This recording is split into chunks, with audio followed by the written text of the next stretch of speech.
All right, everybody. It's been a little while, right?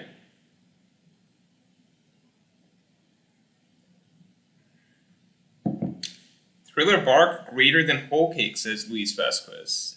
Vasquez. I disagree.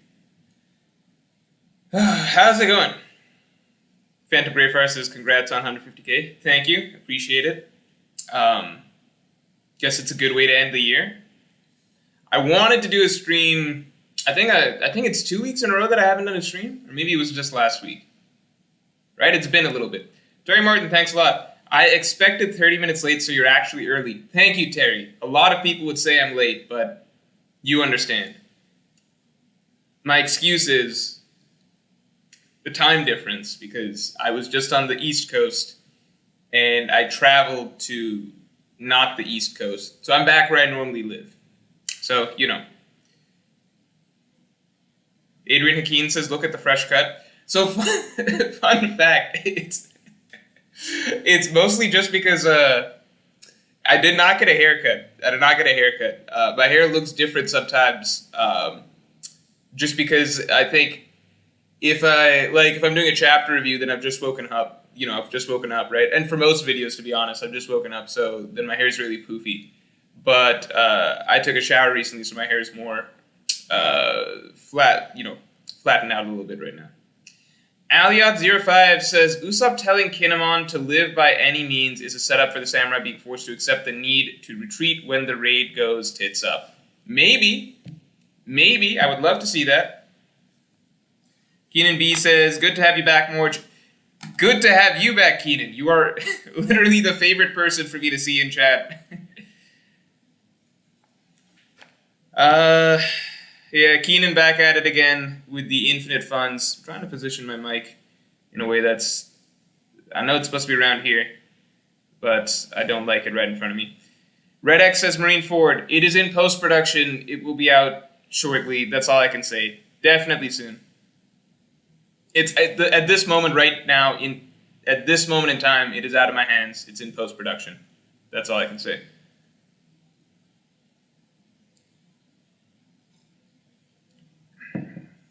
Did my roommate take the poster, says Luis. I don't have a roommate. So right now I live basically...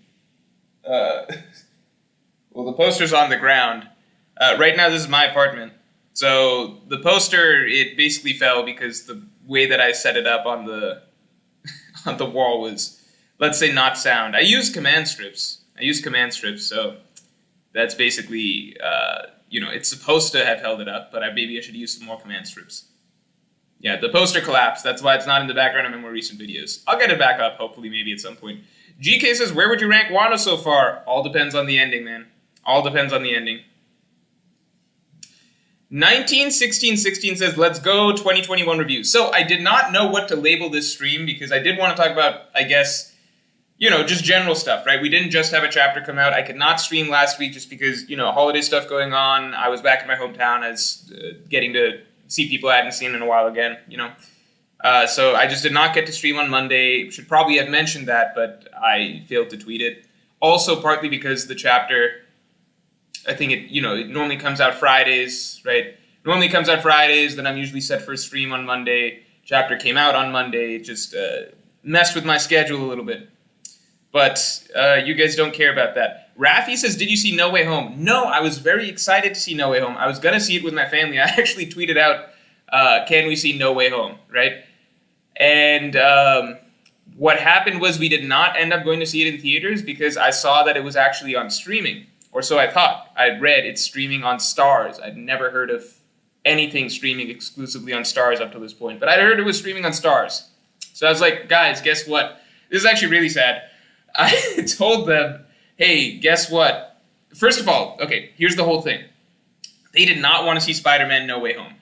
I don't normally like Marvel movies that much, but I have, liked the Tobey Maguire Marvel, Spider-Man movies quite a bit. Didn't like Andrew Garfield ones, but, and I'm okay with the Tom Holland ones, right? So for me, I just really wanted to see how they bring it all together and how they mesh these very different, very different styles across these three different franchises. So I was really excited for Spider-Man No Way Home, right? First time I've been really excited for a Marvel movie since, I don't know, Infinity War. Okay? So very excited for Spider-Man No Way Home. The hard part was trying to get my whole family on board, right? So I'm home for Christmas, I was trying to get my whole family on board as they were like, we should go watch some movie or something like that. I was like, Spider-Man, we gotta watch Spider-Man. Because that's the only movie I wanted to see in theaters at the time.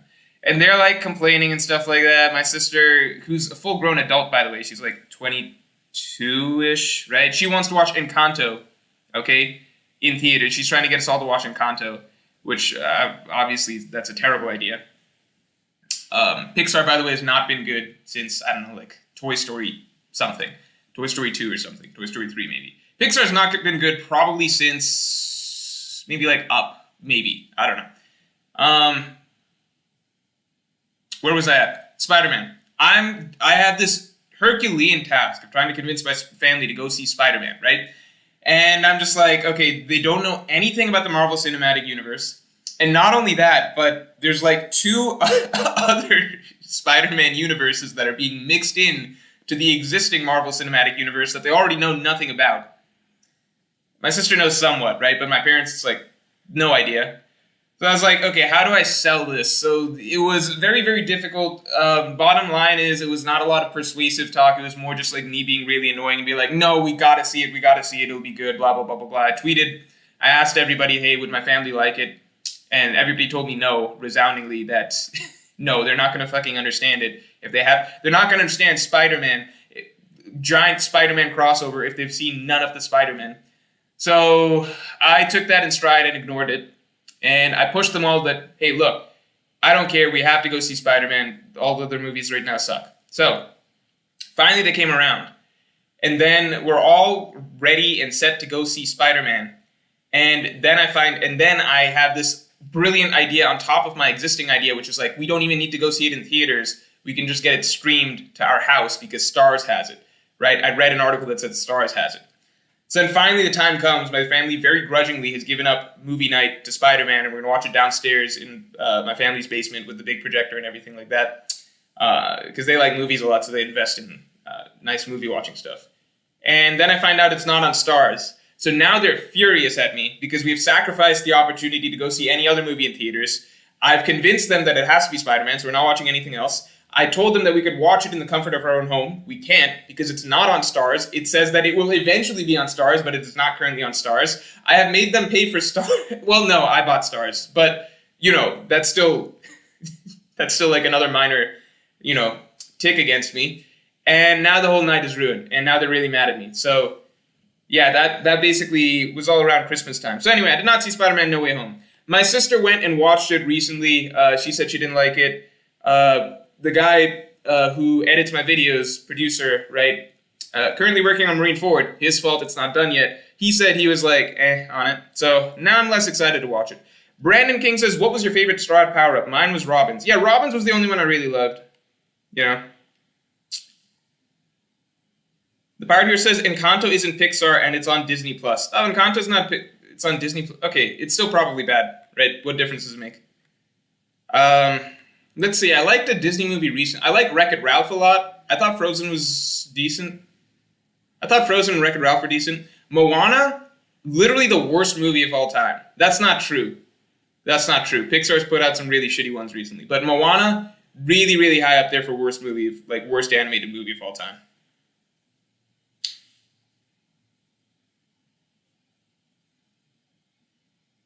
Everyone's really... Why do I have so many mods in chat? I feel like I need to get rid of some mods. I don't know who to start with. Atris says, you should have taken your own advice and done a trade with your sister, exchanging Spider-Man for Encanto. No. She didn't like Encanto either, so I was right about that. Because Encanto she was able to watch later on. David Solar says, I like how you break down stories and would love to hear your thoughts on Arcane if you've seen it. If not, I hope you do. It's the best show of 2021. Yeah, again, I've literally never heard anyone say anything bad about Arcane. I've seen some people say it's not... Sometimes I've seen say it's not that great. But if the worst thing that you hear someone say about a show is that it's not that great, and then the other 99% of people are just like, yeah, it's really, really fucking good, it's probably really good, right? Probably good. AJK! What's up? Moana was better than Wreck-It Ralph, bro, says Strahd? No. Simple reason, Moana was not a story about anything.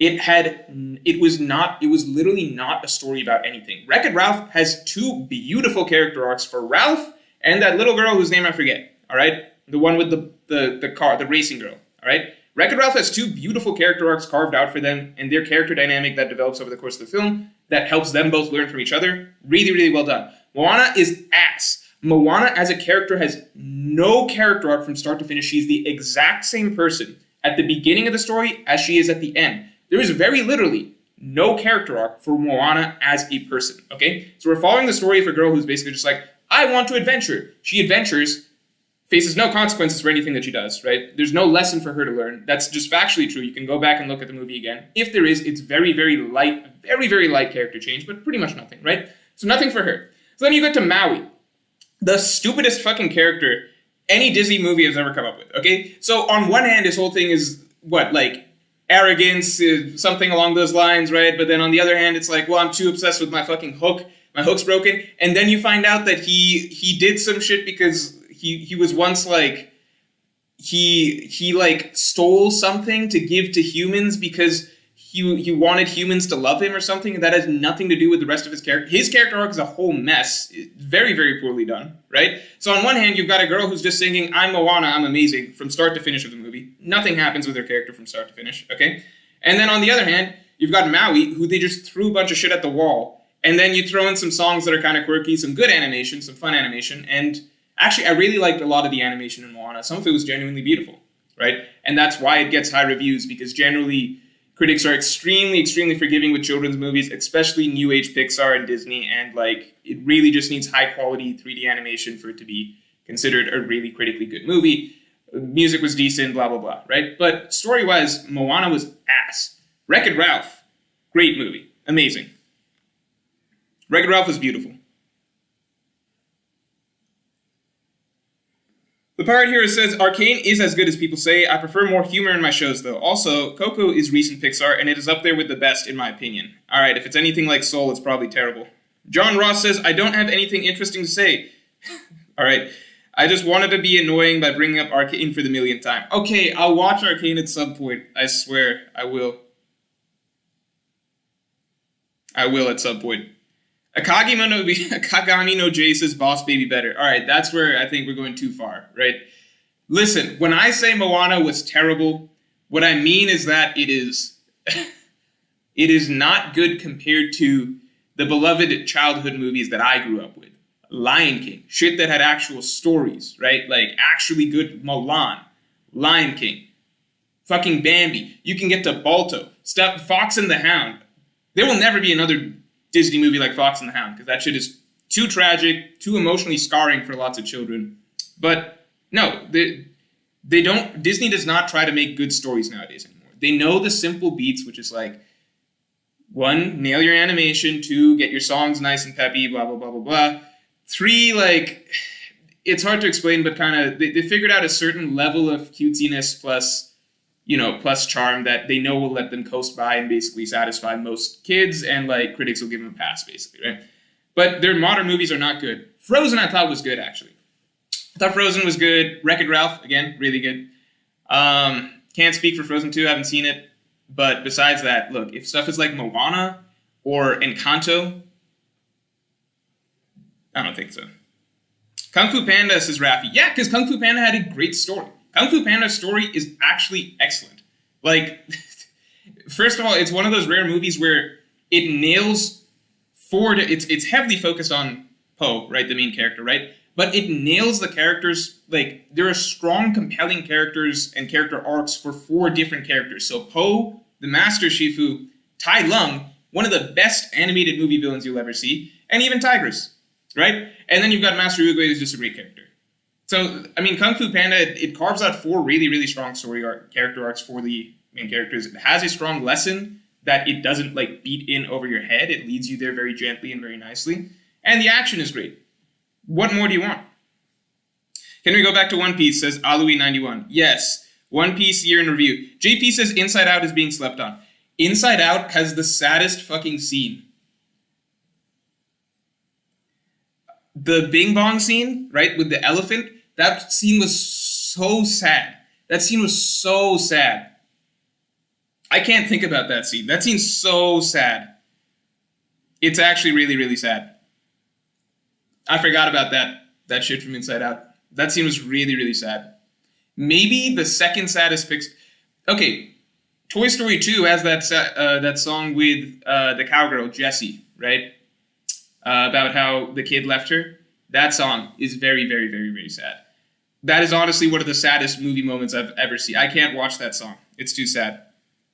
Zootopia is good. Fuck, I'm being proven wrong because Zootopia is good. I like Zootopia a lot. And yeah, Inside Out had that. No, stop quoting stuff from Inside Out because now I'm take her to the movie. Yeah, that's just too sad. You guys, you're gonna make me cry on stream. I can't do it. But besides all of those, new Disney and Pixar is ass. Besides the ones we've talked about, so Zootopia, Inside Out, I like Frozen, I like Wreck-It Ralph. Besides all of those, maybe I'm just upset about Encanto, even though I don't care to watch it. Bing Bong seeing Deadass more emotional than Wano Bro, says Omar. Well, obviously the Bing Bong scene from Inside Out is more emotional than Wano. What's there in Wano there's nothing in Wano to get emotional about. Odin's death was epic, but it wasn't like a sad scene. But like Wano's not an emotionally stirring arc by any, like there's no facet. You can look from top to bottom, every nook and cranny of Wano, every character. You can examine every chapter, searching for something to get emotionally, stirred up and tearful about. You won't find it. You can look really hard. I encourage you to look. I think Yasuo's death made me sad. Not like, all-time classic One Piece type sad, but that was a really good moment for Coast Time Skip. GK says, how do you feel now about your Green Bull theory? So it literally can't be No, Green Bull, it can still be Zoro's father, because now we just know that it actually crosses off Shimotsuki Shimaru, now that we know is a generation up. So that means that Green Bull could potentially be, that intermediate generation, son of Ushimaru, father of Zoro, something along those lines, right? The Pirate Hero says, from Power Rangers, Burgess now versus Skypiea NL, who wins? That's weird stuff. I mean, I'd give it to Burgess now. Name Jeff says, Smile Fruits are tragic, what do you mean? Yeah, no, Smile Fruits, that was a sad revelation, right? It was a sad revelation. But that's not exactly like, it's not like you're watching Robin's backstory or something like that. It's not like you're watching like Bellamere die or like Chopper's backstory,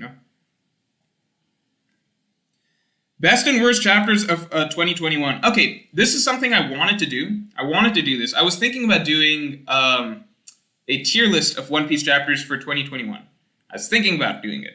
Do we want to do that? Grizzly Adams says Fox and the Hound is goated. Fox and the Hound is so good, I can't watch it again. I've watched parts of it again, watched scenes of it again. When I was a kid, I would watch it more frequently.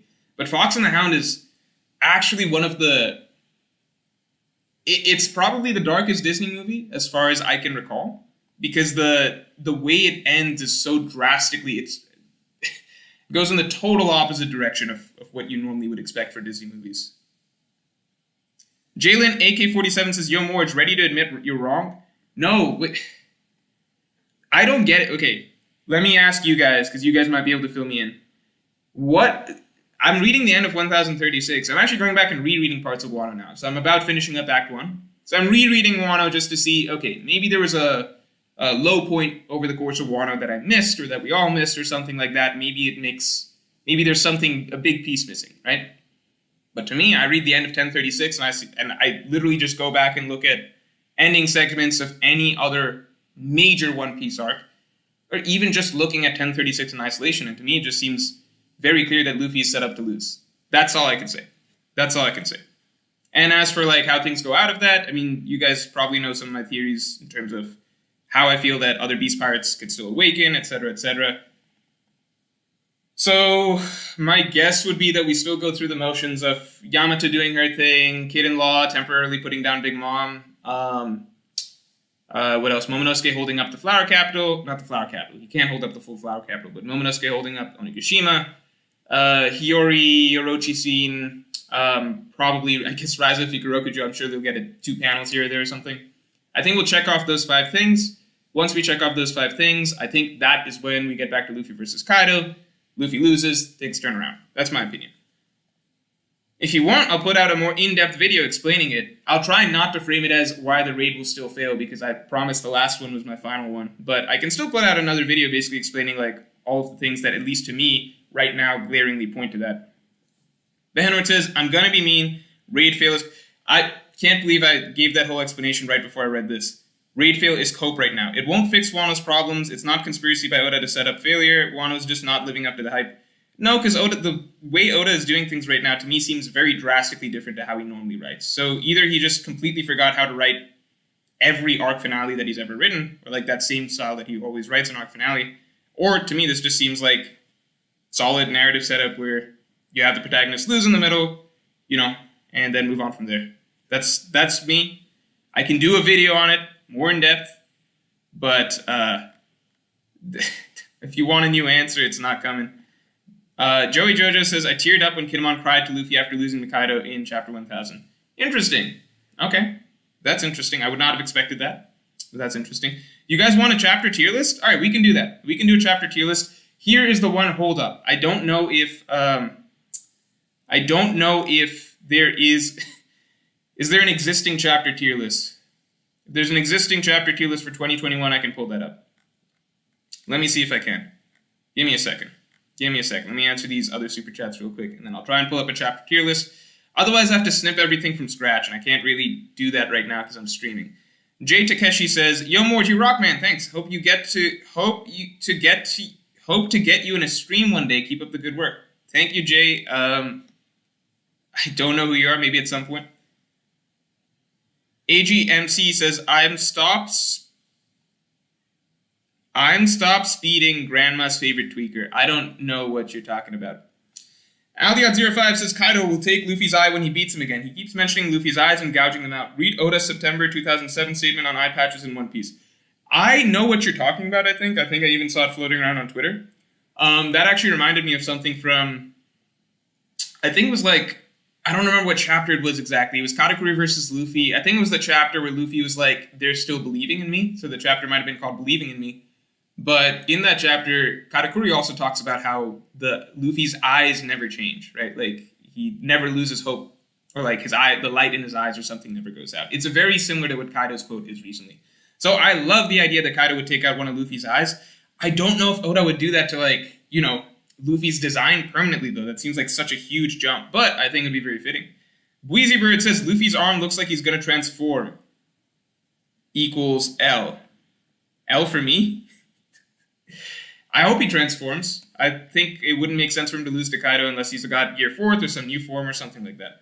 Jason Zhang says, do you think Luffy's... Fuck. Where are we at? Jason Zhang says, do you think Luffy's rock attacks are a reference to Zebek? Luffy can't be referencing Zebek, consciously, right? So, if he's not referencing Zebek consciously, then I don't know what to say. Could be coincidental. Let me check in Tier List Maker if we got something for One Piece 2021. It's gonna be tough for me to remember all of the, every single chapter. There's only, I think, 36 chapters that came out this year, right? One Piece chapters... One Piece chapters 2021. Oh, damn. All right, let's take a look. I am surprised. You guys are going to have to watch me mess with the screen. Wait. Where's the images? Did he not give it? Okay, he's got images. It goes all the way to 1035. So we don't have 1036 here. But that's, good enough. All right, good stuff. Yeah, we can do this. Jalen AK47 says, so when you're wrong, you're going to make a video on that? Yes, I will. I will obviously, maybe not obviously. I'll say it here, and I've said it multiple times. If the raid doesn't fail, I will definitely address that. Do not worry about that. That will be fully addressed. I will say I was wrong. I'm not trying to say that, not trying to hide from being wrong if I'm wrong. I still just don't think I will be.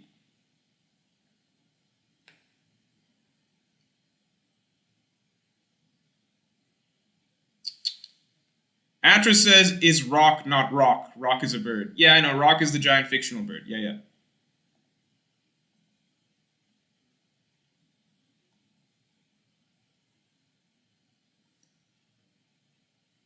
JP says, Morge, are you going to be in Brago Top 30 stream this year?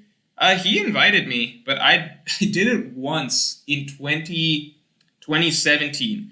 And I think I had to leave partway through, and I personally did not have fun. Just because, not to say that the stream likely won't be fun, I think the stream will be fun, but just because I think it gets to, I think you end up going over the same argument over and over, kind of, like, as you get further up the tier list, which is like, you know, if one person puts, let's say, Law here, and everybody else has him here, or like, you know, vice versa or something, like, you end up going through the same arguments over and over. I also can't do it if Taekwondo is going to be there, because I literally can't do it. I would drain all my hockey right away. Yeah, so I think I don't want to. Phantom Greyfire says, Morge missed. Wait, what did I miss? I scrolled past it. Morge, where is it? Oh, missed Super Chat from Thomas Kaz. What do you think Usopp versus Van Augur will look like? It's really tricky because Usopp is a character that I still believe does not make it to the end of the series. So I think if he has a matchup with Van Augur, it would have to be somehow earlier on. It's really hard. I like to imagine it's a long-range sniping duel, right? A long-range sniping duel, I think that would be perfect because Usopp has never had one of those in the series, right? It's interesting. Usopp doesn't fight other snipers, right? Usopp just doesn't fight other snipers. I would love for that or Usopp versus Yasop to be one of the first ones.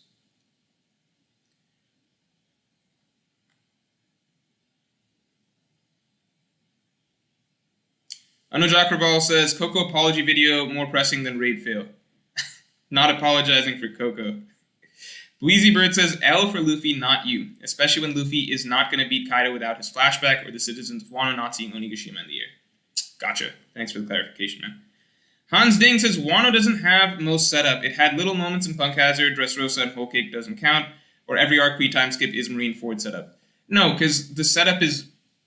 It's not even debatable, because the setup is very, very blatant by Oda, right? So Oda sets in Punk Hazard that starting right now, our focus is Kaido. And every single thing from here on is en route to Kaido. And when I say it's blatant by Oda, what I mean is that not only intuitively that you can obviously see that the actual threads of each arc, right? You can obviously see that the actual threads of each arc are all centered around getting towards Wano, right? So you're starting to build up Law, other Supernova storylines, the Samurai, right? Their storyline is a driving storyline throughout the arcs leading up to Wano, with Wano being centered on the payoff of that storyline, right? But very, very literally, Oda draws visuals. He includes visuals to point out that every single thing happening so far is build up to Wano. Let me explain, okay? You get to Zou, and you have Zoro, like, word for word, visually diagramming out how Punk Hazard to Dressrosa to Wano is the train that they've been on, right? He literally draws out that, look, we are on a single train getting to Wano, meaning that this leads to this, leads to this, right? So it's a single continuing line, okay? Single continuing line of buildup. They're going from mini-boss to mid-boss to final boss. Go back and read Punk Hazard if you've forgotten that, right? Then they get to Wano. Within Wano, Oda goes way out of his way to hammer into our heads over and over that, look, Punk Hazard, Dressrosa, Zou, all of these arcs will build up to Wano. Go read chapter 920 and you can see Oda literally painting out, look, every event that we've had so far is build up to this event. Shortly afterwards, you have Law explaining how Caesar, Doflamingo, and Kaido, right? That is essentially the trifecta that they've been working on taking down, and this is the final piece of it. Caesar creates weapons, Doflamingo distributes them, Kaido's the buyer. Again, we're getting visuals showing Caesar, Doflamingo, Kaido. And then you get to the Smile reveal, and you literally have the images of, in that chapter, right? Chapter when Smile is being explained, you have the images of Kaido, Doflamingo, and Caesar all together.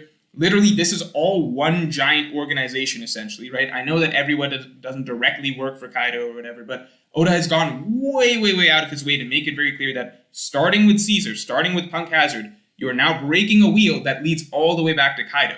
That is why Luffy, in his battle with Caesar, is explaining to Caesar, I don't care if it's you, I don't care if it's Doflamingo, and I don't care if it goes all the way back up to Kaido right here. I'm going to take you down. Whatever comes out after that comes out after that. There's so much, this is not just coming from me as a reader, right? There's so much in-story, heavy, like, pounding in over and over of this singular concept that this whole Punk Hazard to Wano storyline is one storyline. Taking down Kaido has been set up from this moment back in Punk Hazard when Law said we are taking down Kaido. It is the equivalent of the start of the Baroque Work Saga beginning in Whiskey Peak when Vivi tells the Straw Hats that our goal ultimately is to stop Crocodile and Alabasta. Everything from Whiskey Peak to Alabasta is inarguably part of the Baroque Work Saga. Alabasta has the buildup of all of those arcs leading up to it, okay? So I don't want to hear any argument that Wano doesn't have the most buildup of any arc so far, because that is just absurd. That is absolutely absurd. It is 400 chapters of buildup, and there's no way to deny that. So, everything that you should judge this arc on, to clarify, right, the point I'm getting at, is that this has 400 chapters of buildup. So if it is not delivering emotionally, dramatically, conceptually on 400 chapters of buildup, then something went wrong along the way. But at the same time, I think because of that, it makes more sense that this would also be the longest arc, which is why having the most dramatic low point, aka raid fail, makes the most sense for Oda spending so much time setting up an arc like this. Otherwise, this is the one arc you would just never rush. You would just never rush because everything up to this point has been to create the grandest storyline that One Piece has ever had.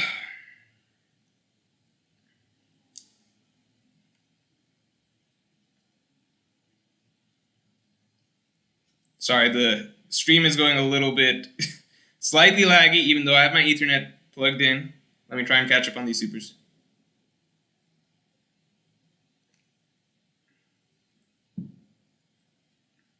Holy shit, this is taking forever.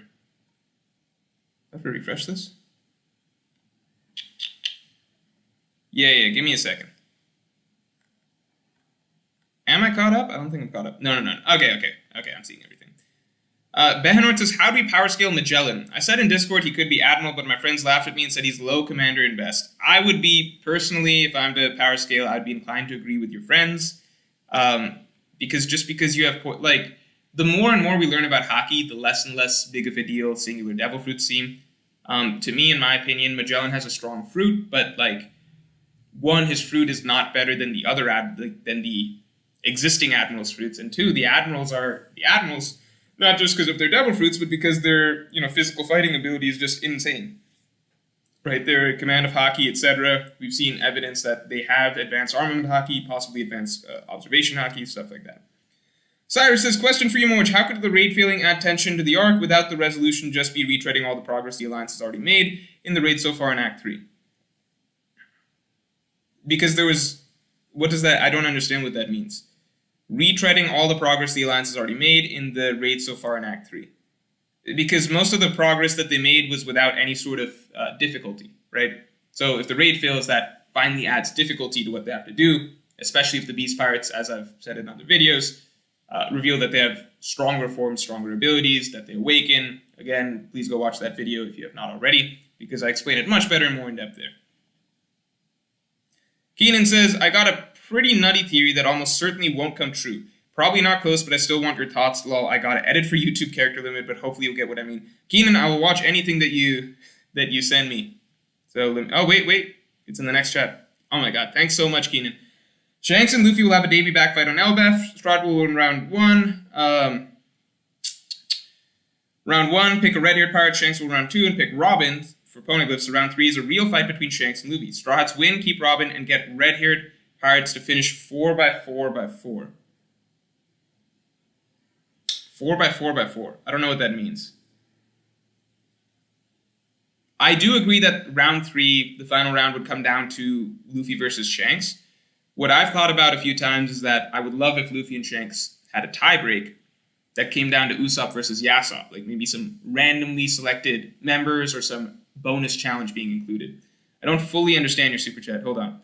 Strahd will win round 1 and pick a red-haired pirate. Shanks will win round 2 and pick Robin for the Poneglyphs. So round 3 is a real fight between Shanks and Luffy. Strahd win, keep Robin, and get red-haired pirates to finish 4x4x4. Oh, you're talking about, to give them the final road poneglyph? To give them the final road poneglyph, and that connects, I guess, the four X's? I think that's what you're saying. Keenan says, note that I don't actually think Shanks cares about the history of Robin. It's just to test Luffy. I would agree. I would agree that like anything that Shanks is doing with Luffy would be mainly to test. Shanks probably wants Luffy to have all of the poneglyphs, but, you know, it's not, he doesn't want to just hand it to him. Aiden Capristo says, damn, what happened to that super cool poster? Guys, shouts to Aiden Capristo. I'm going to make him a mod. Aiden is the artist. Aiden, please feel free to drop your Instagram or whatever in here. Aiden made the poster. The poster fell off my wall because I hung up the frame bad. So I hung up the frame bad, so unfortunately it's no longer visible in the background. I've hung it up with command strips and it didn't work so good. Come on, I can't. Yeah, okay, I got you. Stream's going a little bit slow. All right.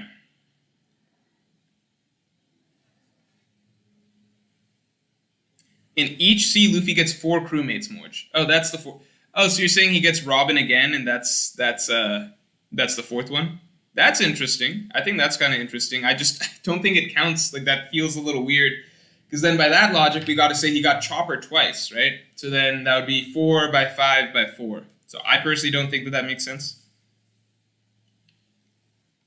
Nicola Georgiev says, hey, just wanted to say thank you for bringing analysis into the community. It's late here, but still wanted to come to the raid will fail and the raid will fail and Jinbei sucks. Thanks, Nicola. I like seeing you around, but I've come around to Jinbei. I no longer my feelings about Jinbei have changed. The Pirateer says, if Usopp does go out in a blaze of glory, it would be cool if the island he does it on becomes known as Sniper Island. That would be really cool. 100% agree. 100% agree.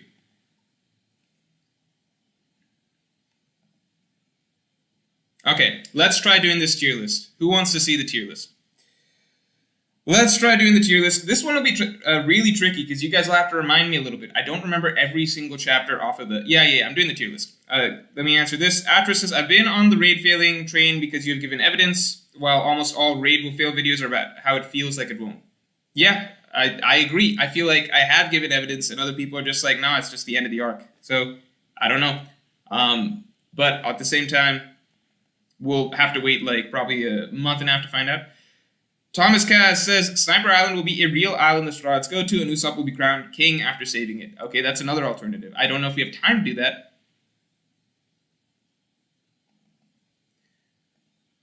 Red X says, I like Red X's comments because Red X gets me. I think if you want to explain the raid failing, you will have to explain some basic principles of storytelling. I don't think people understand thematic arguments, midpoints, Chekhov's gun, etc. I agree, and that is frustrating because I can't reference basic things like, well, this is how narrative structure works, or this is how dramatic tension works, with people just being like, no, there's dramatic tension. Remember Luffy lost? He lost twice? I'm like, that's not... No, in fact, the panels and the chapters right after that directly contradict the notion that this created dramatic tension. That's... The very purpose of what a loss means is kind of, in my opinion, not registering with a lot of people. And I think it warrants a video. I won't call it like the raid failing again or something like that, but I'm going to talk about essentially basically certain dramatic differences in how Oda has structured this finale versus how he normally does things. So there's 2 options, which is that either Oda truly is rushed to a point where like, he literally is skipping over a lot of things, but then he would not write chapter 1036 with the way he did it. He did in the end. So I think that at the very end of the day,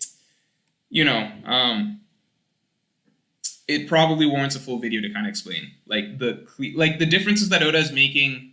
It can't even be explained by being rushed because you can still change characters like how they're feeling in the moment or how they're acting in the moment. But Oda's not doing that either, which leads me to believe that it's heading a certain other direction. Again, Daquan says he already lost twice, just like Crocodile, he ain't losing again. Again, what is the purpose of a loss? The purpose of a loss is to shift the tone. That's the purpose of a loss. If Oda instead writes a loss, a second loss, for example, right here, where Oda very deliberately does not shift the tone and instead uses it as a way, with Kaido literally referencing, oh, this will not change morale at all, and it does not change morale at all, then you look at the loss and say, well, this is clearly a red herring. Because Oda did not use a loss in the story for the purpose that a loss is normally used for in a story. Whereas with Crocodile, Luffy losing there, that led to essentially the greater dramatic stakes with now they got to stop the bomb, the Strats are frantic, even stopping the bomb doesn't stop the Civil War. Luffy literally has to defeat Crocodile one more time for it to actually work. Things get heavier when it goes in that direction. Again, I think it's just not worth explaining here because there's too many points that I would have to break down, basically. I think it warrants a video just because if people are still on the idea that, like, well, Luffy lost twice, therefore Oda did what he normally does, it's like, no, he actually very clearly, in terms of the effect of what that plot point represents of Luffy losing a second time, Oda very clearly went the opposite direction of what you would actually use that for. Aristocrat says, hi, do you believe in theory about multiple personalities in Blackbeard? Yeah, I mean, it's just too convincing at this point. Like, he never sleeps, he's got, maybe multiple stomachs, had 2 sisters, things like that. Keenan says 4 crewmates from the New World being Carrot, Yamato, and 2 others. One of them would be a red-haired pirate in my theory, but I definitely wasn't including Robin as a new crewmate. Okay, I think I didn't understand. But then how does he get Robin? So they take Robin in this... Okay, I get what you're saying. So he takes one from them. I get it from them. I get it. Hans Ding says, Akainu greater than Prime Garp was stated current Navy is strongest. Dofi said Navy ruled the seas. Old Navy didn't. Stated Whitebeard ruled the seas. Now Navy is more dominant. Akainu should be the strongest Marine of all time. I don't know if it works that way, dude. Because it could just be like how the Navy operates, their general manpower, stuff like that. I don't know if it just means that, well, Akainu... Because if the current... Because, again, like, the Old Navy had Akainu also, right? So it really just lost Garp and Sengoku. So that doesn't mean that, like, it's not like Akainu replaced Garp. Akainu is already there. He's already part of the Old Navy. Unless you're saying Akainu's gotten a lot stronger or something like that.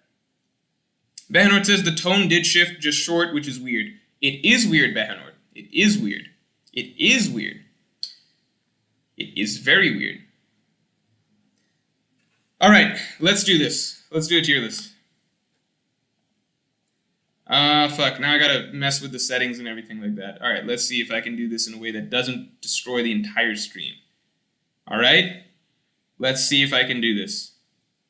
I'm gonna add a display capture. Okay.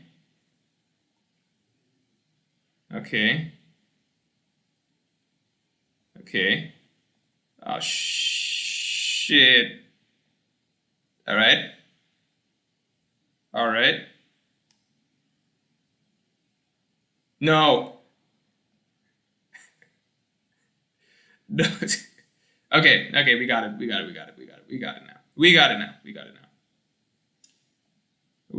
now. All right. Yes. Now this goes here. Wait, I gotta move me. Around. I'm gonna be over in the corner. All right. Nearly there. And there we go. All right, wait, I need chat. Hold on. Let me pop out chat. This is gonna take a moment. I feel like popping out chat's gonna be a bitch. Hello? Pop out? Pop out?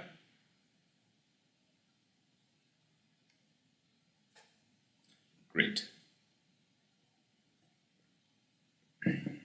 Maybe I just look at my phone for chat.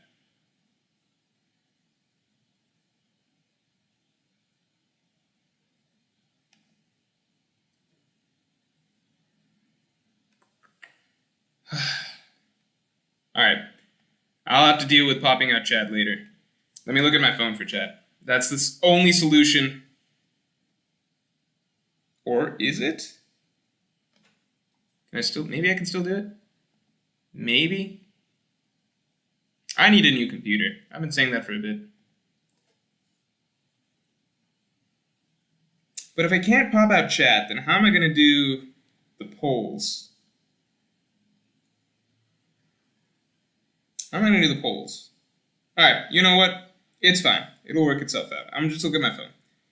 Alright, super chats in the meantime. Tittle TT says, the defective smile plotline not being mentioned in over 60 chapters guarantees the raid will fail. People really think Oda will skip past that.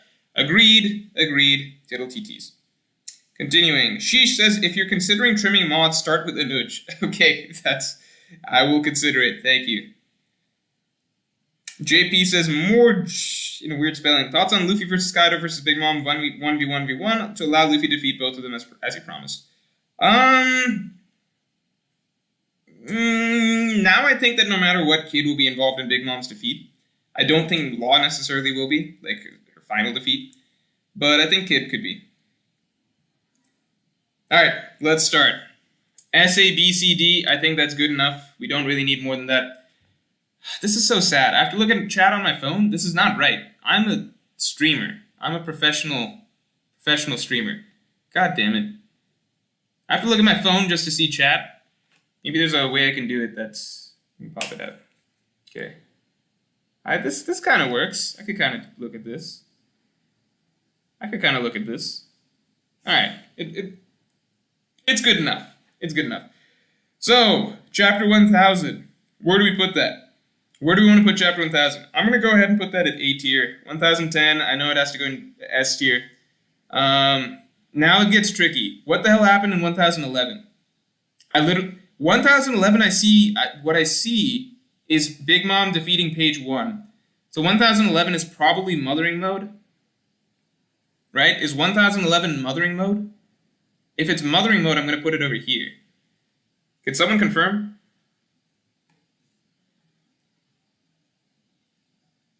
Adrian Hakeem says, is Tashigi Quina with amnesia or is Quina dead? I'm just going to assume Quina's dead, right? That theory has been around for so long. It's just, I would love it if Oda has something in mind for that. I would love it if Oda has something in mind for Tashigi Quina.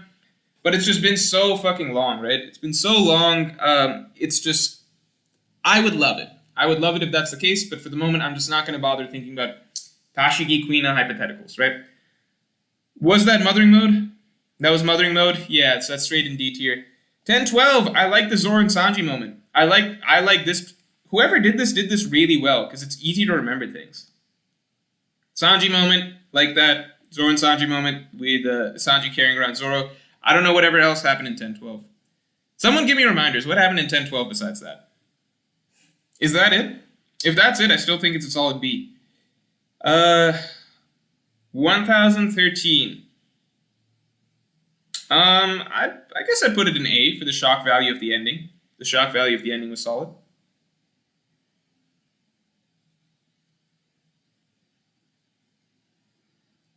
It would be terrible if Tashigi was Queen. I would love it if Oda did something with it.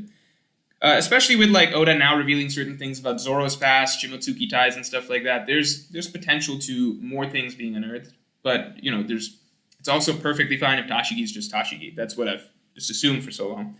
Heenan says, good question from Sinyaka 101. Your evidence that the raid will fail doesn't necessarily mean the raid will fail, only that the arc will be extended. Is there any way to extend the arc without failing?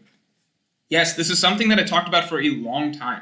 A long, long time. And this is something that it bothers me that, like, people say that, like, Morge doesn't like Wano because the raid isn't failing or whatever. Because for a long time, you can go back to the earliest video I have on it, which was, like, the missing ingredient in Wano. The longest time, all I said was that basic narrative structure, we need some sort of dramatic tension, we need some sort of a low point, we need them to come back from something, right? That's just basic storytelling. Storytelling 101, and Oda does it. Most major arcs really, really well. Oda's really, really good at doing it in most major arcs. It's a pattern that he sticks to for most major arcs, okay? And it's just generally what you want out of storytelling. That's basic. It's literally basic story structure. That's how you structure the beginning, middle, and end of your story. You can look at any sort of screenwriting guide, you can look at any sort of storytelling guide, like anything will show you the basic beats of storytelling and will point to there's a certain point where drama needs to be created through basically struggle, failure, etc., right? There needs to be a setback. There needs to be something going into the final stretch of the story that really gets characters, gets the characters' dramatic stories to come out. It ties up the themes of the story, etc., right? Wano did not have that heading into Act 3. So since Act 3 began, I kept saying that I personally believe that them losing here is the best way to do that. However, I always clarified this for the longest time, that I still think that if Oda has other things in mind to make them not necessarily lose, but rather just give them a struggle, like something to create drama out of, right? So some heavy section of the story, right? Heavy section of the story, like you would expect in an Alabasta and any Slobby, etc., right? If you were, or even an Arlong Park, if you write in that heavy section of the story and that happens during the battle, then that's perfectly fine. Then we can expect, that Wano's climax will be a fitting climax. We're just at a point at this point where now I'm like, well, how do you do? I personally can't see it. Maybe Oda has a way to add that heavy section of the story without necessarily, having the whole thing fail here. Maybe he can still do that. But we're at a point now where I keep saying, well, okay, so we've checked off all the boxes, things are going very easily, yada, yada, yada. Everyone's very happy and confident that Luffy's going to win. Luffy himself is laughing, smiling. Okay, we're set up for failure. That's where I'm at, basically. There's more reasons. I think that, again, another video is warranted just because I think now I can do it from comparisons to past One Piece arcs to kind of help people see the differences that I think I see. But that's the gist of it here. Red Shot ZZ says, would it be dumb if Luffy's Grand Fleet arrived as he was fighting Kaido, since Luffy almost died and they probably saw his Vivre card getting smaller? No, but I think it would be great if... I think it would be dumb because, Luffy was never near death as far as we saw him, right? He was beat up, but he was perfectly fine, right? They didn't show up for Whole Cake Island, so why would they show up here? Okay? But if the raid fails and Luffy does end up near death, then I think it would be great for the Vivre card to trigger the Grand Fleet to come over. Autocrat says, what do you think about the idea that Moria used to use Haki, but after the defeat, Kaido broke his will, and therefore now he can't use it, same with Conqueror's Haki? I like that because it also explains why Moria and Crocodile were maybe not as strong as a lot of people would have expected those warlords to be, right? Considering what they once were, etc. All right, 1014. Someone needs to remind me of this. Let me zoom in. 1014 is Kinemon killing Kanjuro. I think I like that. Was this the same chapter that Kaido then killed Kinemon? Killed Kinemon? Killed Kinemon and Kanjuro. I just don't know. I literally don't know. I don't remember this chapter well. Can someone give me details about this chapter? I'm going to put it over here and see. Because I can't remember it. 1015. Chapter where everyone was excited again. I actually like this chapter, though. I think I like this chapter. I thought it was a good chapter. 1016. Nami defeating Ulti. Terrible. 1017. Hello? 1017. What is this? Is this the full fight, or is it the start of the fight?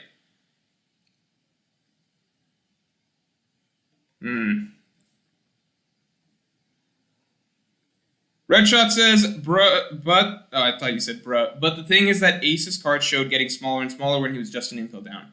Yeah, I think Oda can pick and choose how things go with the Vivre cards, but more importantly, Impel Down, and Udon are like night and day. Luffy was having the time of his life in Udon. Impel Down was like, you are literally put in boiling heat hell for God knows however long. That was just your baptism for showing up to Impel Down. So Impel Down is very, very extreme, right? There's no level of Impel Down that is not basically hell. Udon was basically, that was vacation for Luffy. He used it for some training, stuff like that. Again, just saying, we're missing a certain section of the arc, in my opinion. I wonder if do people think Yamato is joining? Maybe I can open it here. Can I open it here now? Let me see. 8. Oh, it's because my phone is on the keyboard. Let me see if I can open it here. I don't want to crash the stream. I guess my phone's fine. I'll just look at it on my phone. Sheesh says I was joking about Anuj LMAO, but I expected Morge to defend him, lol. Nah, I don't necessarily do that. If you all want Anuj gone, he's out of here. Oh, Studio Alex is here. I still gotta respond to you. I'll respond to you soon, man. Let me see if I can add you. Can I add you as a mod from my phone?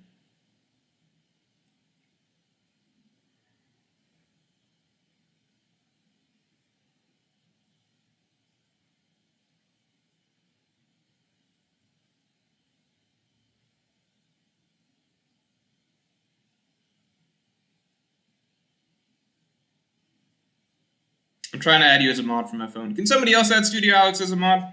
I don't think I can. Alright, Adrian Hakeen says Frankie versus Saki, ending chapter, better get D tier. I will go ahead and do that for you right now, man. Jinbei versus Who's Who, ending chapter, yep. I liked those chapters when they came out, because I was like, well, maybe they're not, actually defeated. Socks D Zebek says, would Mihawk beat Fuji with a pocket knife? No. I think Mihawk has to go all out to take on Fujitora. 1014 was a setup chapter. Okay, what about 1017? What happened in 1017? Someone tell me. Rice Toluca says, refresh my memory, Brother Morge. What was Luffy and the gang's moment of failure in Dressrosa? I may be forgetting the narrative low point. It was shortly, basically, before the birdcage. So, chapter 730. Actually, check out chapter 730. That was basically when everything went south. So, the section was essentially, it was a period of events where Law was defeated, because Law was really the protagonist of Dressrosa, for the most part. Okay? So, Law was defeated. They came into the island with a big plan, right? You guys go to Greenbit, you do this. You guys go to the factory, you do that. And then we'll go, I think, straight to... I forget what everyone... There were 3 missions, basically. I forget exactly what the missions were. But basically on each end, Frankie failed to destroy the factory, so Frankie was kind of defeated over there. Then Usopp and Robin's mission with the Tontadas had gone south, so Robin was captured, Tontadas were captured, Usopp was running away. Law was defeated and taken captive, and they were running to go get him, yada yada, right? Now, Dressrosa does not have the heaviest sort of low point. Reason being, Dressrosa was a one-day side quest on the way to Wano. Dressrosa was a build-up arc. I do not expect an arc like that to be that heavy, right? As we're getting closer and closer to Wano, then we get, so like Punk Hazard, for example, very light, right? If we're saying Punk Hazard through Wano, you look at the arcs leading up to it, Punk Hazard, very light low point. Low point was them being defeated by Caesar, getting captured, Shinokuni being released, okay? So you can look at that as basically their point where their initial plan fails, then they break out of it, then they go take, Caesar, etc. down. Dressrosa, a bit heavier, but not that bad, right? They're not that worried, they bounce back from it pretty quickly. Whole Cake Island was bad. Luffy captured, the enraged army, Sanji gets his heart broken, he's at, literal rock bottom plus like digging a little bit further or something like that. Brook captured, yada yada yada. Whole Cake Island had a very, very, very heavy middle section. That's why I liked Whole Cake Island quite a bit, because you get a lot of good character stuff out of it. Wano, there's nothing yet, which tells me that we're headed for something much bigger than before. At least to me.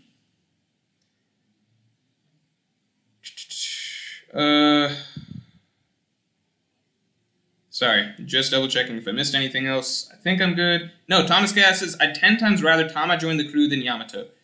I don't know, maybe. What's the opinions on Yamato joining at this point? Yamato's another example. I think Yamato's character needs some more, but it does look like she's gonna get some more based on the yokai situation. What happens in 10,001? Oh, 10,001 was the Silhouette chapter. I thought that was a good chapter. I like this. How good is the Silhouette chapter? The Silhouette chapter is pretty cool. I'll put it in A. I don't know. Oh, Robin chapter I'm putting in S right away. Robin chapter was great. Oh, no, this was the Robin chapter. This was something else. I don't know what the hell this was. I'll put it in B. 1022. Kind of speedrunning this tier list. 1022, Zoro and Sanji came back. I like that quite a bit. I'll put that in A, if that's okay. This is not a voting one, just because I'm having so much trouble with the internet stuff. So you guys kind of just got to watch me do it. But I'll get some feedback. What do you feel about 1023? What's the opinion on 1023? I don't know how delayed chat is right now. Wait, I can literally see, because I can see what you guys are seeing on my phone. 10,001? Oh my god, you guys are so much further behind me. You guys are like a minute behind me. This is sad. You guys gotta hurry up.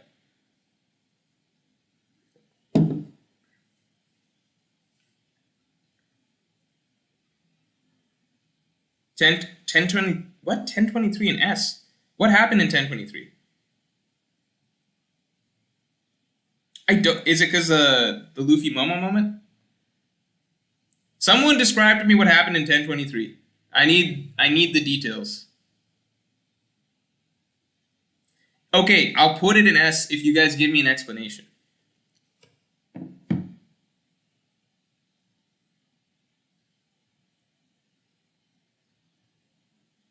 Okay, I'll put it here. But I need an explanation. Morge, do I think the next island is Elbaf? Yes.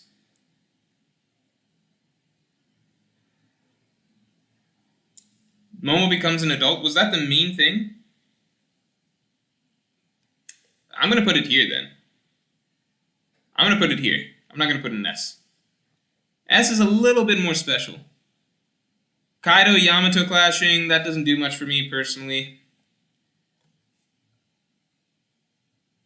Although, this did have the Yamato flashback. What am I talking about? This was the chapter with the Yamato flashback, right?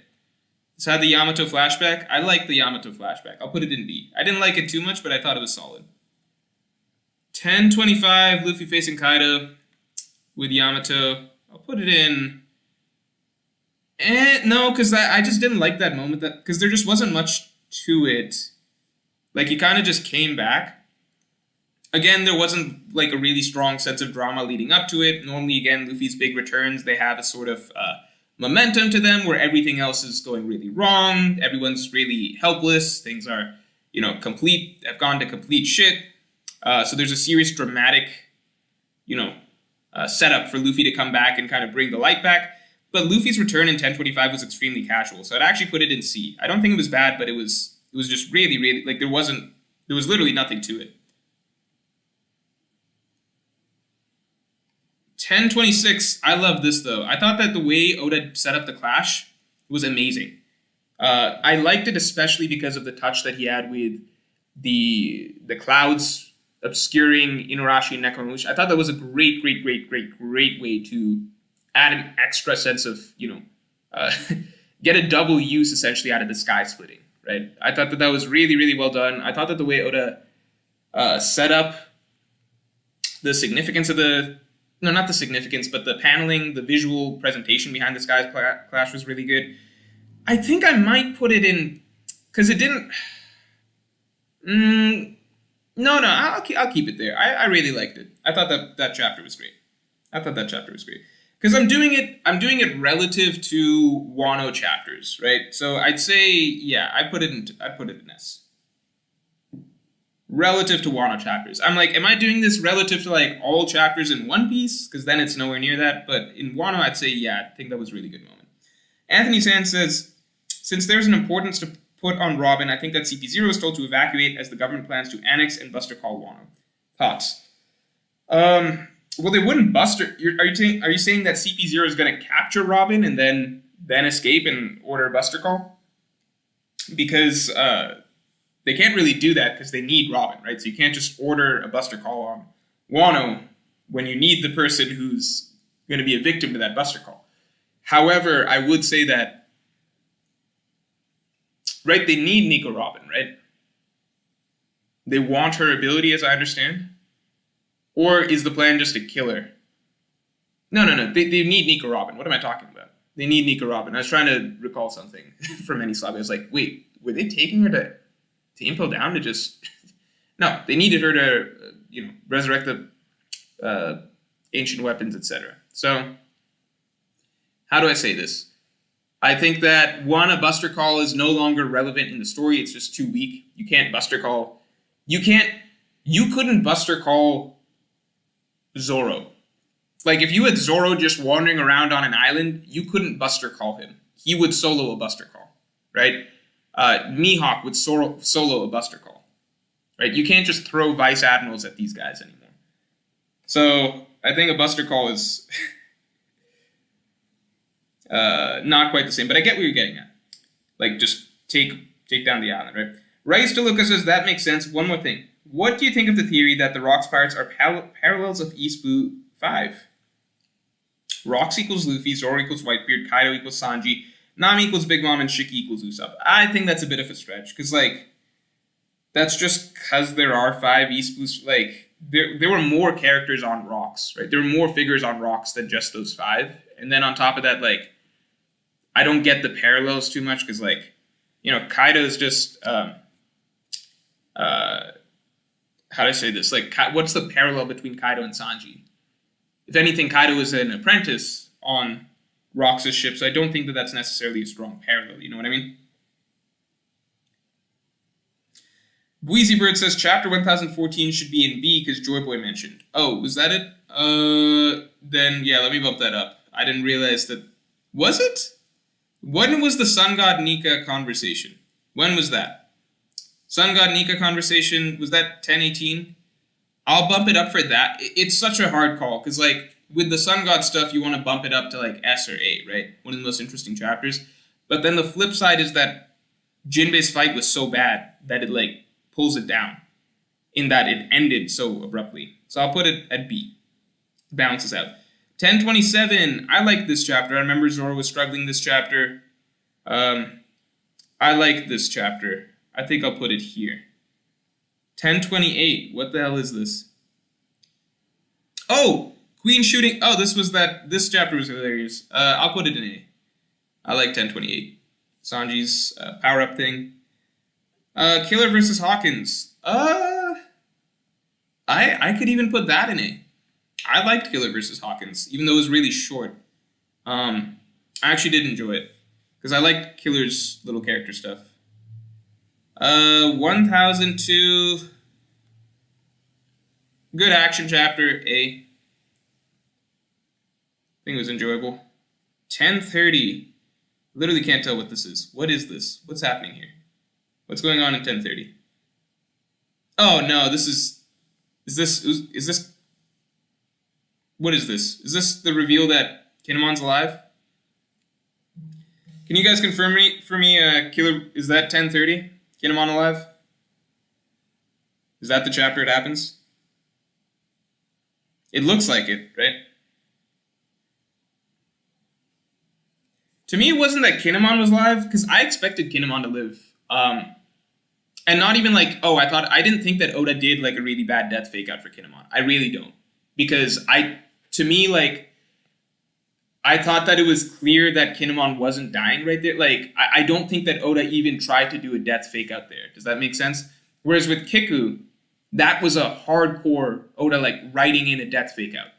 Because that was, like, we were meant to take that as this character is dying. She gave a full Shakespearean, poetic, dying monologue. You cannot do that and then not kill the character. So to me, Kiku was the big glaring thing. And then Kanjuro was like, I think that Kanjuro had a fitting death. I think that Oda, like, he set it up for us to genuinely believe that. Like, I just never felt like Oda even attempted to make us believe that Kinemon had died.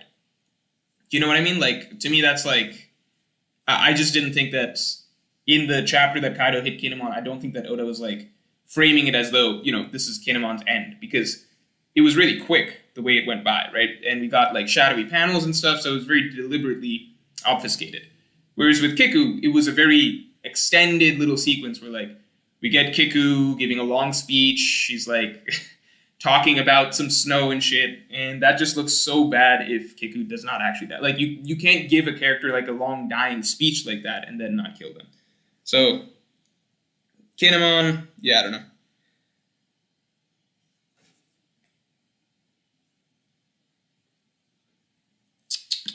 All right, let's take a look at 1031. Oh, 1031, my favorite chapter. I want to move it up. Okay, so here's the thing about 1031. I'm trying to judge it in isolation as best as I can. Not 100% true, because 1018, I liked it initially. Then we found out that it was the end of Jinbei's fight, so I didn't like it as much. Sanji's power-up moment... or not the power-up, but the raid suit destruction moment. I really, really love that. I thought that was the best moment a Straw Hat got in Onigashima, I thought that was the best moment a Straw Hat had gotten in Onigashima. I think the payoff from that, or the fault, like, the way the fight actually, it just felt like that moment mattered a lot less after it happened. I thought that Oda might have had something more planned for the actual fight that came out of it, or the consequences Sanji underwent or something like that. So, I don't know. I think, like, purely from how I felt at the moment, that was my favorite chapter in Onigashima, and one of my favorite chapters in Moana. And I think initially I believed it was my favorite Sanji chapter in the series. I think with the fallout from it, I'd probably want to put it more in A. I'll put it here. No. It's an S. It's an S. It might still be, it's hard to judge. It's hard to judge. Let me catch up. Wheezy Bird says chapter 10,017 was the Gomu Gomu no Mi and CP9 review. Gomu Gomu no Mi and CP9 review. Oh, that was 1017? That was important. I'm sorry, I don't know why I put that there. Why did I put that there? That probably goes up here? Gomu Gomu no Mi was really interesting. I'll put that here. That was one of the more interesting lore bits that we've gotten. Feel free to correct me by adding more information about some of these chapters. By Slow says, hey Morch, how about Robin gets captured by Blackbeard in the future? Blackbeard fights Shanks, kills him, and Robin flees with the help of Aokiji. Would bring Aokiji's story kind of full circle. That is actually that's the most interesting idea I've heard for a Robin gets captured scenario in a long time. I think maybe ever, just because it connects things back for Aokiji's character, which is great. I think Aokiji's character is one of the most interesting characters in One Piece because he's like a good person who walked down a wrong path for a long time and was kind of an enabler of a terrible, terrible, shitty, oppressive system. And he tried to do good. He tried to do good things within that system while still being responsible for a lot of just genuinely evil shit that he himself didn't necessarily enact, but in many ways, like, he helped facilitate it, you know? Like, why does Spandam even have authority to order a Buster Call? Because Aokiji fucking gave him a golden Den Den Mushi. Like, that's...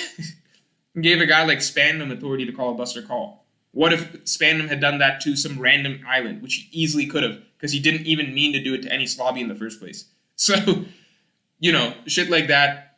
I went off on a bit of a tangent, but point being, I think Aokiji is one of the most interesting...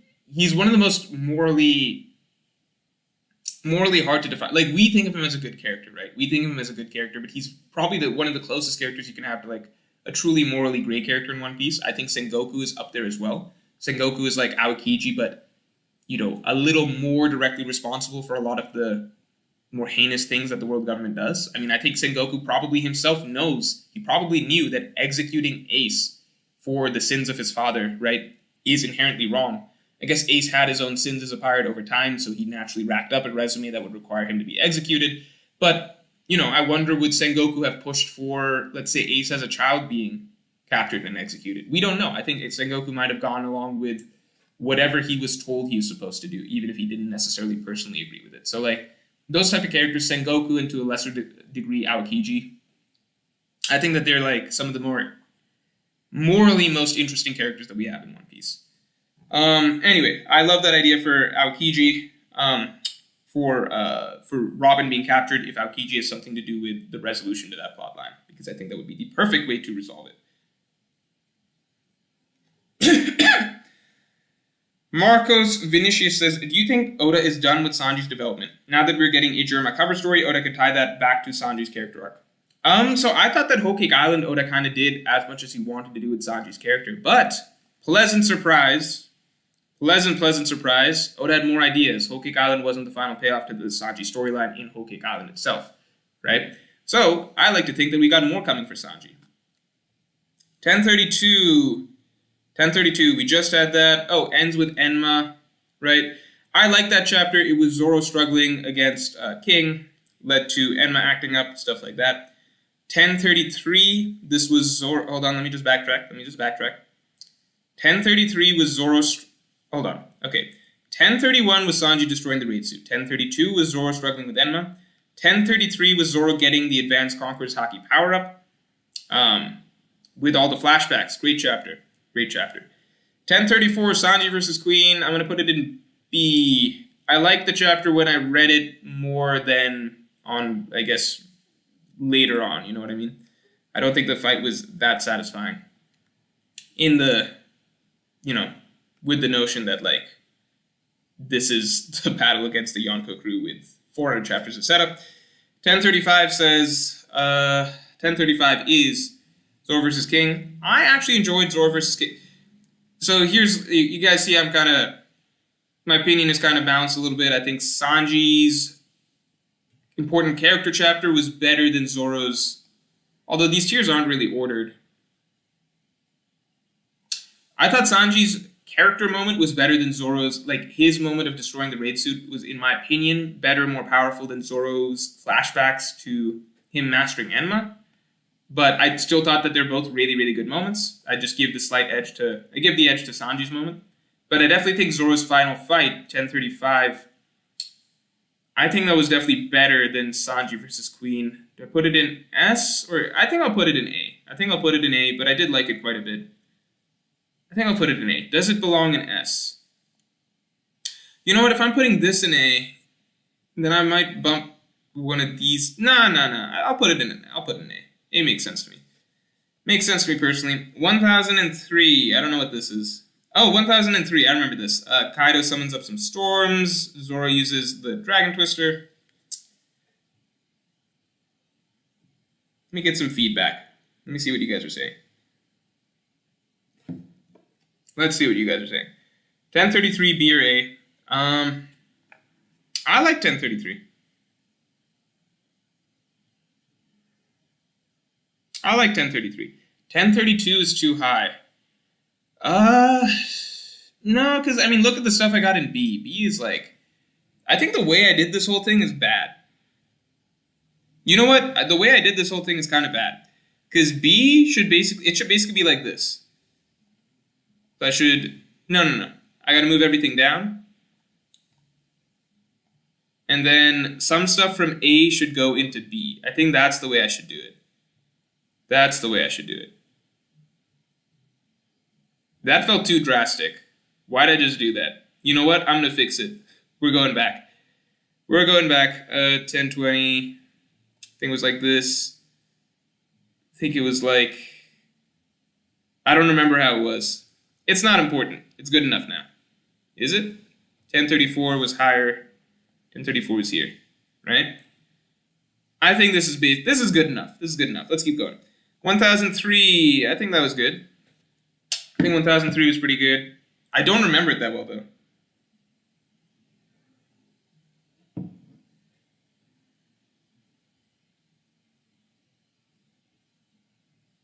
One sec. How do I pull up chat? What happened?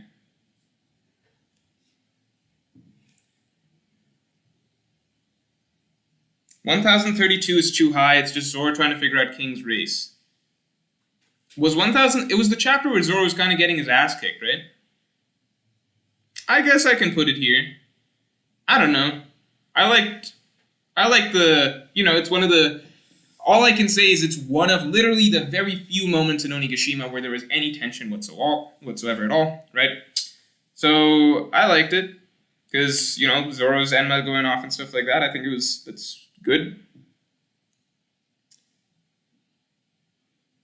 Rickon says, why is 1018 in C tier? I don't remember myself. Oh, yeah, because it's Jinbei's fight. Oh, no. We bumped it up, right? We said it was in B. Then something else was in C, right?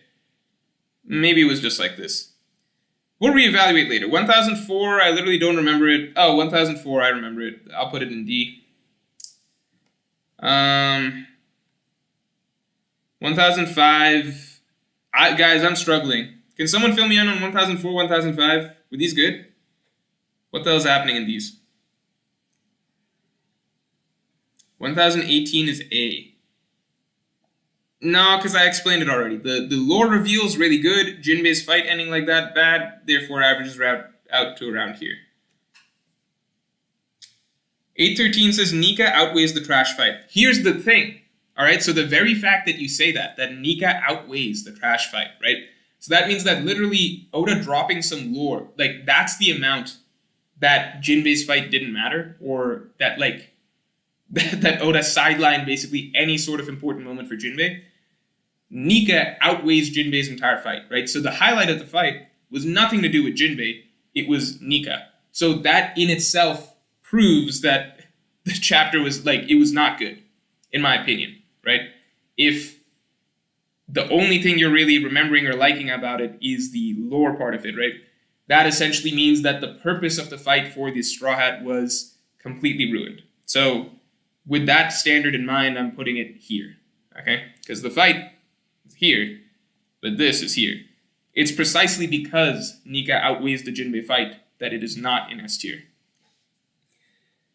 Real Raymond says, Yo, Morch, who you got? Mihawk with the pocket knife versus Katakuri 1v1. That type of stuff is too difficult to... I'll say Katakuri. Okay, I'll just say Katakuri. I think people will be too mad at me if I say Mihawk beats Katakuri with a pocket knife, you know? Like, I don't know. It's so hard to... Because some things Oda does for dramatic effect that are just kind of shocking, right? Like, Kaido beating Luffy in one shot in Act 1, right? He beats Luffy in one shot. I don't think anybody expected at the time Luffy being one-shotted, right? Because he'd just beaten Katakuri. So we knew Kaido was way stronger, but like, oh, a one-shot, that's crazy. But now we take some time, we get some perspective.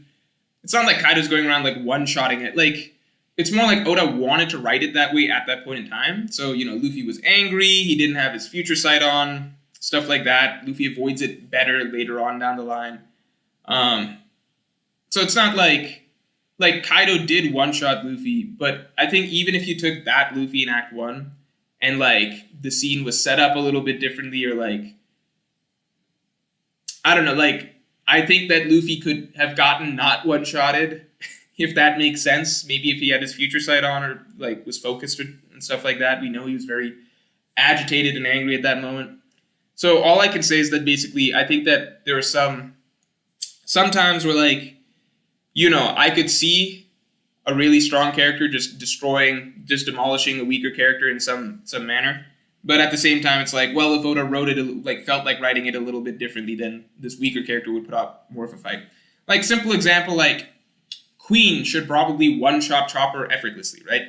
But just because, like, Oda's stalling for some chapters or whatever, like, and Queen's not really trying or anything, like, you know, you get Chopper versus Queen for a little bit. Obviously, Chopper's not winning, but like, you know, some stuff's happening. Chopper is not getting rolled over right away. Queen probably could one-shot Chopper, I think, but that's just not how Oda's going to write it right then. Reminder: Luffy's elephant gun one-shotted Chopper back in Punk Hazard, so Queen should probably have been able to do it, right? 1005 Black Maria. What is happening here? What's going on? What's going on in 1005? I have no memory of this. It's Robin showing up, right? Robin showing up, saving Sanji. That's what this panel's from. She says that, like, I'm happy my friends rely on me, etc., etc.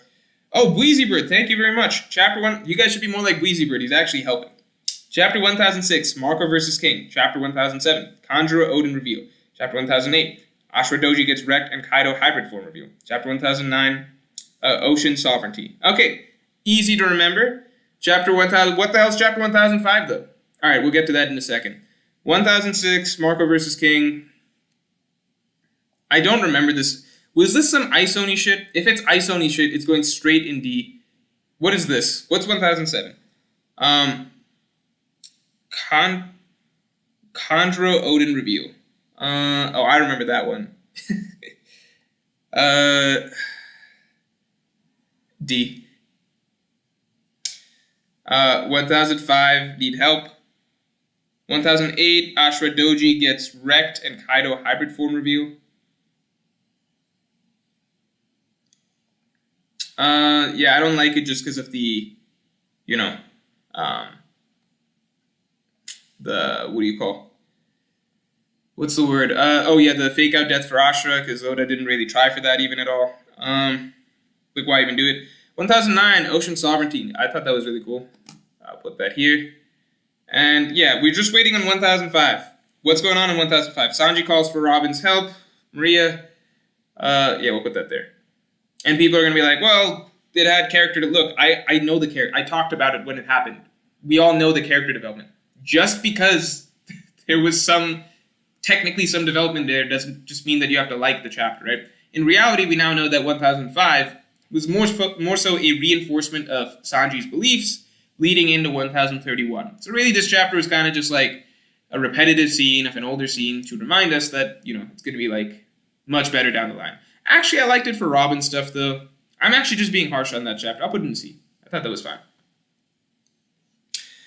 Abdul Idrissi says, hey Morge, how will Blackbeard decipher the poneglyphs? Will he try to go for Robin or maybe Pudding now that Big Mom is in Wano? What do you think? I mean, someone did just mention that, it was just mentioned that maybe Aokiji if Aokiji's involved, then maybe Robin gets captured by Blackbeard, allows for a resolution of Aokiji's plotline, etc. I do wonder if Robin might get captured. Like, there's so much talk right now of Robin getting captured, right? Like, CP0 wants her, Big Mom wants her. All the way back in Zoe, it was built up, the possibility that people are going to be, coming after Robin again. And initially, for me, the thought that, like, we're going to get another Robin capture storyline, for me, that was a little bit... I never liked that idea at first, just because I was like, isn't that just, kind of repetitive and boring? But if Oda has a new, storytelling point to go with it, I think that it would be good. And I think it's good that Oda remains consistent with the idea that Robin is very valuable. So it's not like their troubles are just over after Enies Lobby. I think it adds to the idea that, like, taking on Robin, it does come with a lot of burdens, right? Like, as was suggested so many times, like, harped on so many times throughout Enies Lobby. So I do like the idea that it's not an easily solved, like, issue that, well, the Strahds took care of Robin at Enies Lobby, therefore it's never going to be a problem again. Now I've come around to be like, you know what, it would be good if this does become relevant to the story again, as long as Oda has an interesting idea of how to deal with it this time. So that's all I can really say. I think that Blackbeard, I wouldn't be surprised if Blackbeard has a member on his own crew right now who is capable of, or like some method already of being able to read the true history that we don't know about yet, simply because we know from an SBS that Blackbeard's hobby is studying history. We know that Blackbeard has some insight already into the true history and, like, the Will of D and certain things, right? He seems to have a clear plan. So I wouldn't be surprised, not that Blackbeard knows the true history or that he can read it himself, but, like, there's possibilities you can throw out. Like, what if Burgess is from the Three-Eyed Tribe, right? Like, there's theories that I've seen about that being thrown out. So I won't say that Blackbeard necessarily needs Robin. I think that Aokiji angle makes it more interesting if Blackbeard gets Robin, but at the same time, I think that, CP0, Big Mom, somebody, I think, at the end of the day should get in there and give some trouble surrounding Robin for a bit. Keenan says, Queen's Ice Oni Plague, unironically the biggest threat to the Strahd so far in this raid.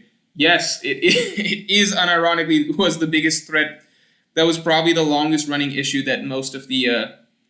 that the bulk hordes of the samurai had, Sean Easton says, raid will fail because the Calamity's awakening and going fully feral on that power level make maybe no awakenings before for Toby Ropa as they all go insane. I 100% agree, Sean Easton. 100% agree. You guys know where I stand. But I will put out another video just to give people some more understanding of why I still feel the way I do, based on the most recent events. I will have to title it not something about the raid failing. So, because I already wrote the final argument for the raid failing. So we need one more beyond that. You know what? It won't even be about the raid failing. It will not be about the raid failing. It will just be certain things that I'm seeing right now in Wano, dramatically, that are a little bit different from how I've seen other arcs.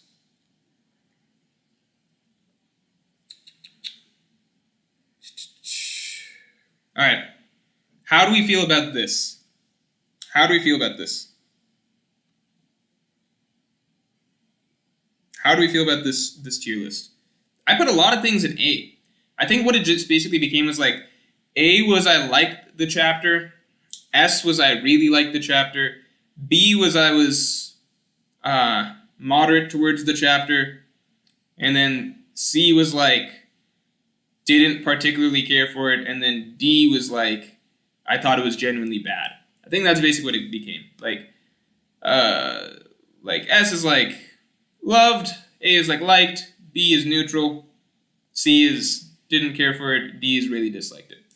So all in all, I think overall I was like kind of cool with a lot of the chapters of Onigashima, especially in the last year. Mami01 says, missed my super chat. Let's see if we can find it, Mami.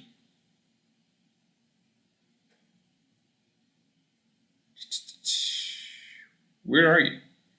Anuj Agarwal says 1005 Sanji calls for help. Thank you. I think you said that though. I think I already saw that one. Maybe I didn't. Mami01 says 123 has Sanji and Zoro versus King and Queen. Lunarian name drop. Sanji weird body. Rama image. Adult Momo. Zoro and Sanji cover each other. S chapter. Oh, okay.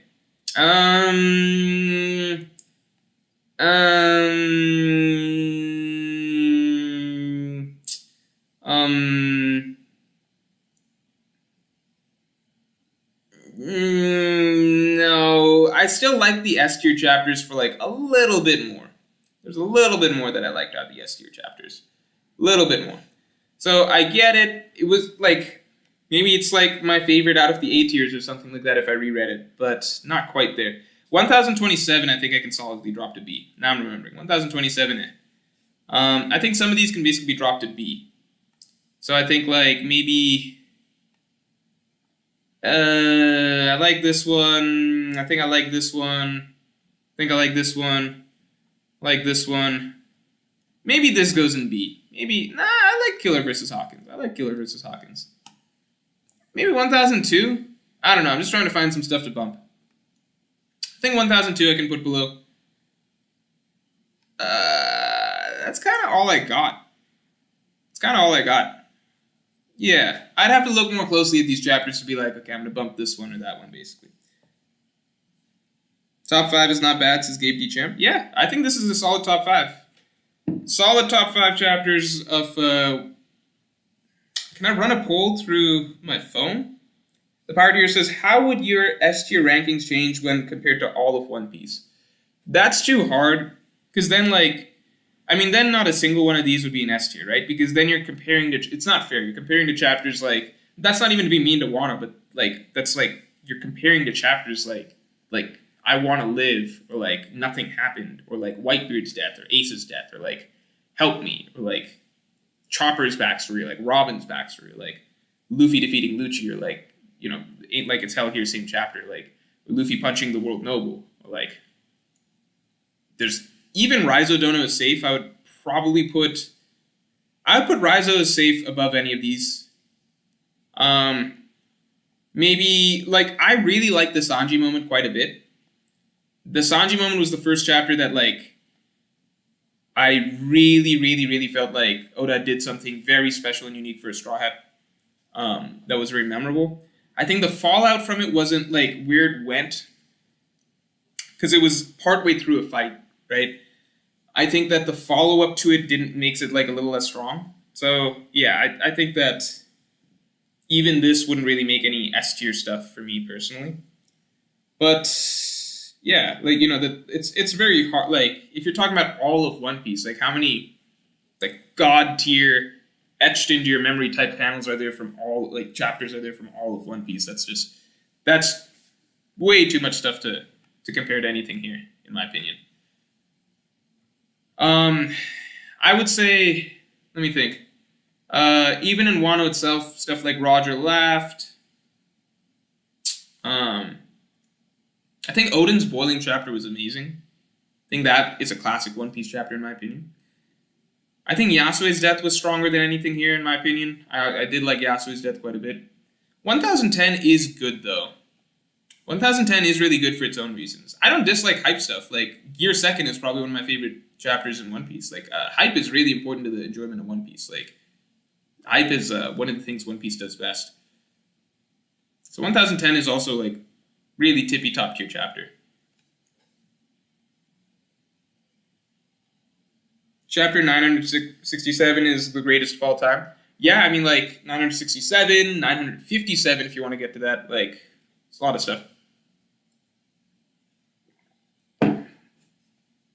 Atras says, missed my last 2 super chats. What? Let me take a look. Let me fix this for you. Atras. Does anyone know what Atras' super chats are? Oh, Atras says, Ice Onis and Raizo vs. Fukurokuju are the 2 best parts of Wano. Okay. I agree with you, Atras, because you paid me.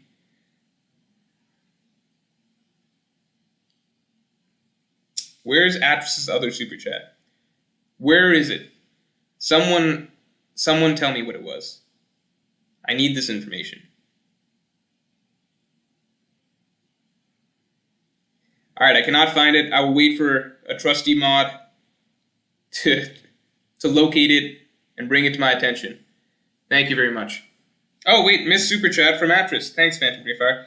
Weakest chapter this year wasn't the one where they spent the whole chapter having Luffy and Momo flying to the roof.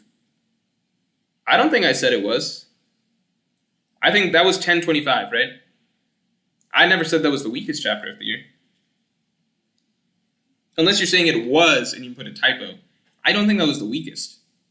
Because, like, that's Luffy's return. It just wasn't dramatic, in my opinion, because things were going swimmingly up till his return. Yeah, I got you. I found it. Vanward says, I gave up on Wano, but I think Elbaf will be 10 out of 10, just like Whole Cake, since there will be a Straw Hat focus. Sanji and Whole Cake, Usopp and Elbaf. Guys, don't give up on Wano. Don't give up on Wano. Alright? All I can say is, I still have hope. Not even hope. I still genuinely, like, everything that I see still leads me to believe that we've got a good, solid, another phase of the story left. But since I get the sense that a lot of people are doubting right now, it means I have to put out another video. I'm tired of doing these videos. I wish people would just hold the line and wait and keep their faith, and not be rustled up by every new chapter that comes out. But, like, Oda's not going to have things go south next chapter or even the next chapter after that. My guess would be 1040s early, if I had to guess. But I guess you guys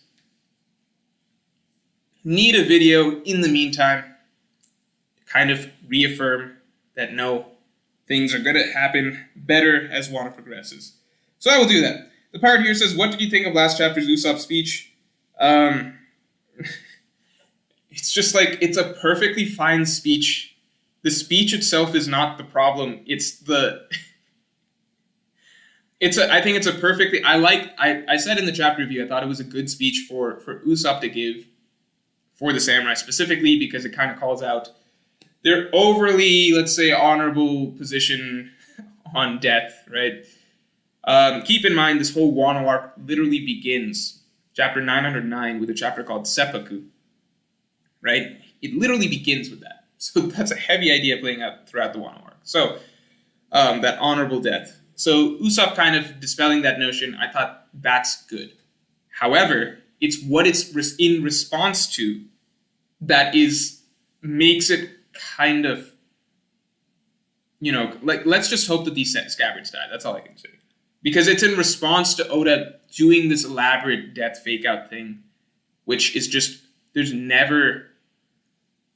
just never a story excuse for it. Literally. Like, doing this elaborate death fake-out where you lead you try to get all the juice you can. And I'm not talking about Kinemon, I'm talking about Kiku here. All right? Kiku, and I suppose Kanjuro to a degree. Really, the three of them, Kinemon, Kiku, and Kanjuro, like, the total effect of trying to do the death fake-out, like, doing that, and then the author, like, Oda then coming back and having Usopp, like, try and give a spiel to justify it. I think, for me, personally, it would be better if, like, Usopp stopped them in some way before we had to have, like, a death fake-out or something like that, right? It's more so it's in response to the death fake-out that I feel like I don't like the Usopp speech as much, but I like the Usopp speech in isolation in terms of how it contrasts with this, with the samurai's mentality. Does that make sense? Like, I don't think, like, to me, having that Usopp speech on top of the death fake-out, right, the way that Oda did it, it's kind of like, it's like adding, I don't know, like, gasoline to the flame a little bit. Like, don't justify it with what this character is saying. But I think in general, the idea that, like, yeah, the samurai, they needed to hear this from Usopp, I think that is good. So it's a mixed bag, in my opinion.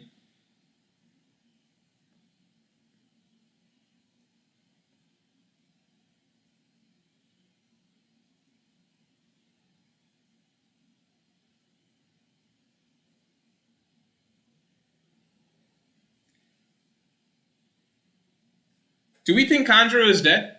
So I'm just reading chat right now, and it seems like Julio Robles says Kanjuro is dead. Kazenbo is a spirit embodied of hatred.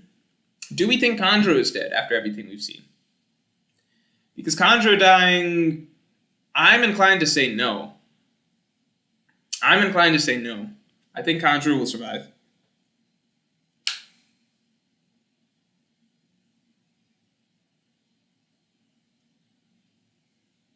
The Poop Man says, Onigashima is literally in the sky right now and you're saying it's mid. Yes. I didn't realize that if Onigashima is in the sky, that makes it a really good arc.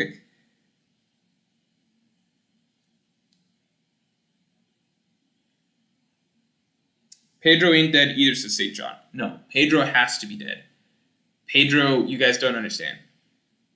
Pedro has to be dead. There's no other, he has to be dead. It's not an option. Pedro cannot be revealed to be alive. He has to be dead. Pedro cannot be revealed to be alive. Pedro has to be dead. All right? It's not even a discussion. I hate that it even has to be, like, someone even brings, like, for the longest time I was just like, Pound is obvious, like, why are people debating Pound and Pedro? Like, I know that Oda sometimes, like, he's been bad with these character deaths at some points, but, like, this isn't Alabasta anymore. Like, the way he wrote those deaths, Pound and Pedro, they're so powerful, so well done. Not powerful, right? Pedro's not, like, a very powerful death, but they were well done deaths for the type of characters that they were. Pound's death specifically, I thought that was one of Oda's... Honestly, I thought Pound's death was one of Oda's, like, best uses he's ever gotten out of a minor side character, in my opinion. I really loved Pound's death. So in my mind, it would actually make me angry when people would try and bring up, like, oh, what if Pound or Pedro's... Like, no, it's just, like, a disservice to Oda's writing to even suggest that, like, you're stretching too far. You're acting like he would bring back characters like that. Like, no, like, obviously he does do these death fake-outs, but, like, you're really, really not giving him any credit if you think that those deaths were not real. And then Pound was alive. And I looked like an idiot. And not only that, like, I don't care about that. The bigger thing is that, like, I couldn't believe it. I was just like, he really did that? That's insane. Why? It was so good. Pound's death was so good. Go reread Pound's death chapter. I really thought that was a really, really well done scene. It gave me shades of Senor Pink in that it kind of reminded you that, like, it was a random goofy side character that Oda just managed to suddenly change your whole view of, right? Like, your whole perspective of this character and what this character represents, like, what this character's actual story is, and how compelling this character's actual story is. I don't know, like, I thought it was a really beautiful use that he got out of a random goofy side character. It was similar to Senor Pink for me. And then he's just alive, and I was like, oh, I don't get it. Keenan says, on a scale of 1 to absolutely livid, how will you feel when Pedro appears in this new cover story? Pedro's not appearing in this new cover story. Like, I'm not even going to entertain the discussion, basically, because it's just not a thing, okay? It can't be a thing, okay? It cannot be a thing. Pedro cannot appear in a cover story, which is why I am not entertaining this discussion. I will not even discuss it. All right? Will of P is coming for Pedro next, says Ender Ayanami. No, we're not discussing this. It's not happening. It's not a thing. It's not happening. Wolf Fang says, no one believed Pound was dead. There was no genuine reason for him to die, therefore it obviously didn't happen. I disagree. I think most people did think that Pound was dead. I think if you go back and read the discussion around that time, most people had accepted that Pound was dead. There was like a minority of people saying that Pound wasn't dead, but like most people at the time thought that Pound was dead. That was the general opinion, right? Eamon Sharif says Usopp's been chilling for 250 plus chapters. Yeah, Usopp has not done anything. Tungsten Donut 13 says Morge setting himself up again. Maddie Wolf B says, would you drop if Pedro's alive? There's nothing that would make me drop One Piece, because it's just like, there's literally nothing that would make me drop One Piece, because the series is too deeply etched into, I guess my being, just because I followed the series for so long, and it's been my favorite thing for like so long. So I can't drop One Piece, but I can not enjoy it perhaps to the same degree if, let's say, Pedro is alive or something like that. Like, I've thought about it, like, what would have to happen? How absurd would something have to happen? I was like, no, it's just, I don't think so. Sean Easton says, Pedro survived the explosion but died from being stepped on by Big Mom. Pedro survived the explosion but died from being stepped on by Big Mom. That'd be funny. That'd be funny. Caleb Cheese, wait, sorry, one sec. Oh, is Randy here? I don't even see him. At least Pound is actually being used in the story, unlike the other P survivors. It's just not... there's no at least. That's all I could say, Randy. There's no at least. There's no at least something, in my opinion, that you could add to the end of it, you know? I'm trying to think. I don't even know if he's being used in the story, but rather just being given the sort of happy reunion that he, I guess, hoped for. But the whole beauty of his moment was that he didn't get that reunion, but was happy to sacrifice himself for the sake of, his daughters leading a better life anyway. That, like, the whole beauty of the moment is negated by the fact that he gets that reunion. Pirate here says, do you guys like any other anime/manga more than One Piece? I might actually like Chihafuro just as much, if not maybe more. Here's the thing. I have liked, over the course of the past couple of years, I have liked other manga more than One Piece at different periods of time, right? I have liked other series more than One Piece. For different stints of time, right? Depending on what's going on in One Piece at the time, depending on how hot I am on a different series, right? I will never love a series more than One Piece, all right? Like and love are different things. Right? You don't have to like your family, for example. You don't have to like certain people. You can go periods without liking a certain person, but you can still love. There's certain love is very deep. I've never loved a series like I love One Piece. I don't think that there's any other series I love in general, because that's a very strong word, right? I think in general, you can take any other series, movie, TV show, or whatever, anime, manga. And if it was just canceled, I would be like, that sucks, but it's not devastating to me. One Piece is the only one where if it was just disappeared off the face of the earth, then I'd be like, I don't know. It would mess with me really, really, really, really hard. Not even just because of the YouTube stuff. You could subtract, go back to me before YouTube. If One Piece just disappeared off of the face of the earth, I would be pretty devastated. And there would be a big missing chunk in my psyche, I guess in my life, whatever it is, right? Now knowing that there's not another One Piece chapter to look forward to. I think, when Kentaro Miura died, the Berserk author, Berserk was always a series that I really, really liked, right? And probably top, always like a top 3, top 4, top 2 series for me, depending on how I'm feeling at how I'm feeling at a given point, right? Peak enjoyment, probably second favorite series easily, right? Probably more than One Piece at points, right? But when Kentaro Miura passed away and I realized, okay, I'm not going to get to see the end of the story, I was really, really sad and upset for a couple days. Really just for one day, basically. Because, even with that, I was able to, I moved on, okay, I'm not going to get to see the rest of the story. Really sad, really upset about that. Really bad day. Not a good night. But, past that, it was just okay. Now I don't think about it anymore. I literally don't think about Berserk as a series anymore.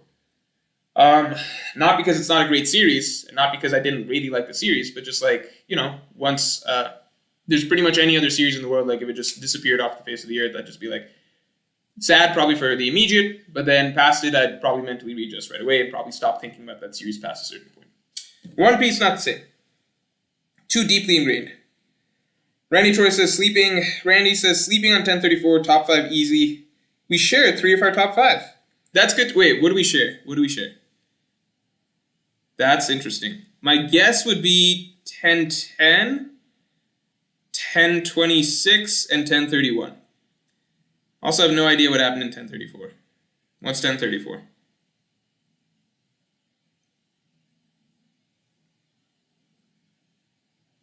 I don't even see where I put 1034. Can I not count?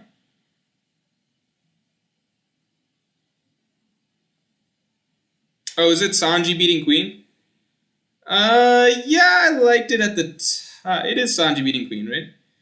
You're a Sanji fan, right? You're part of the Sanji side of YouTube, so I'm sure I am sleeping on it from your perspective, but I got it right around here. I got the other one at number 1. That's my favorite chapter of the year. The Pirate Hero says Drusser. He's talking to Drusser, not even to me. Thanks, Pirate Hero. Drusser says, at the Pirate Hero. Funnily enough, thanks, Drusser. Not talking to me either. Pirate Hero says, at Anajagara. Okay, that's cool. Why are you in the stream? Talk to me. Talk to me. No one's paying attention to me. Adrian Akeen says, at Oda Jagwal. That's cool, Adrian. That's cool. Gabe C says, at Tungsten Donut. That's nice. Hazard and Gibson says, when One Piece ends, people will trash the ending like they do the end of Naruto and Bleach. I don't think so. I think, like, One Piece has... No, because...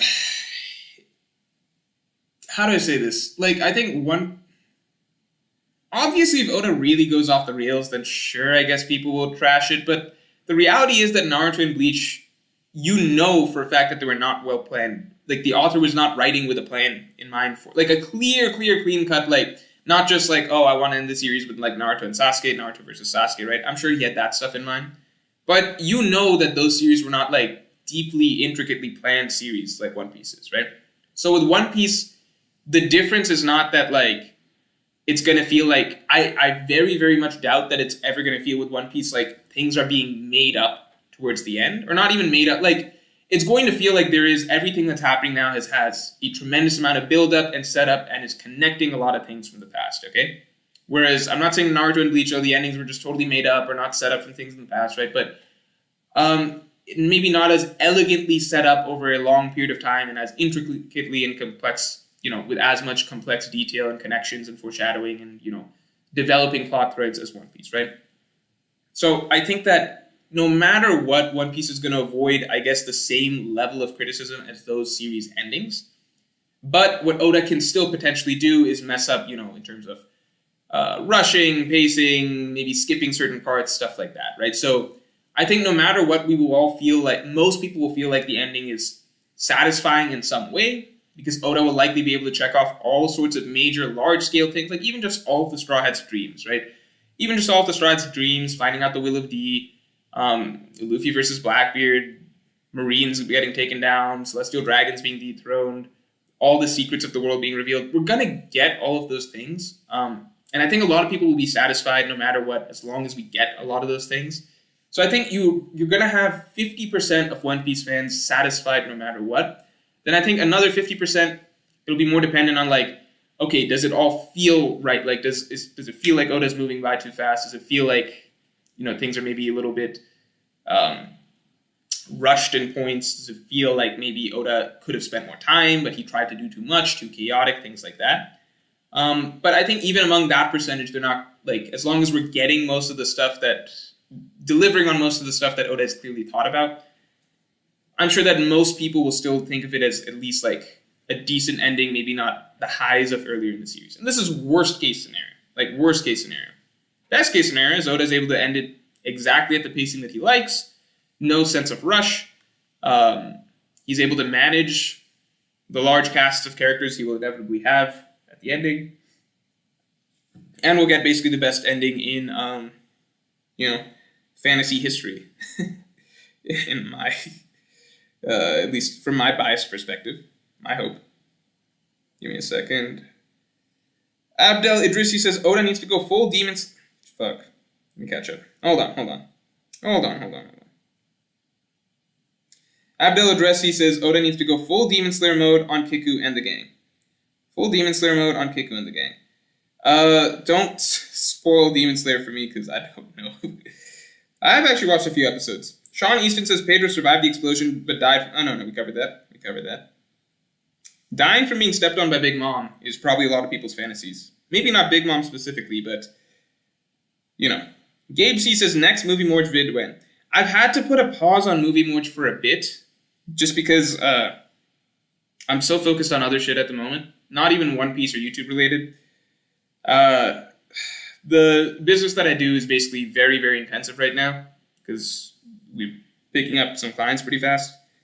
I've had to put a hold on Movie Morge for a bit. That's even why I think One Piece-wise, I haven't had some videos out recently, but should be back in the swing of things as soon as this Marineford vid drops. So things will be good again, consistent One Piece-wise soon. Movie Morge, I've got a lot of videos that I really, really want to do that I have most of the scripts done for, or at least partly done for. Hopefully I can start dropping them again regularly, maybe February or March or something like that. Maybe February, if things go well. Emo Berdoff says, hi Morge, where's the chapter of Robin helping Sanji? I think I got that right over here, 1005. Notify says 2 questions. Who do you think is the 10th Titanic captain? And 2, what do you think Blackbeard's next move will be? All I can say is that I think that the 10th Titanic captain, I think one of the reasons that Oda is really hiding this individual is because if we get this individual, it might give too much of a hint of who the final Straw Hat opponent is, okay? Or who the final Straw Hat is, okay?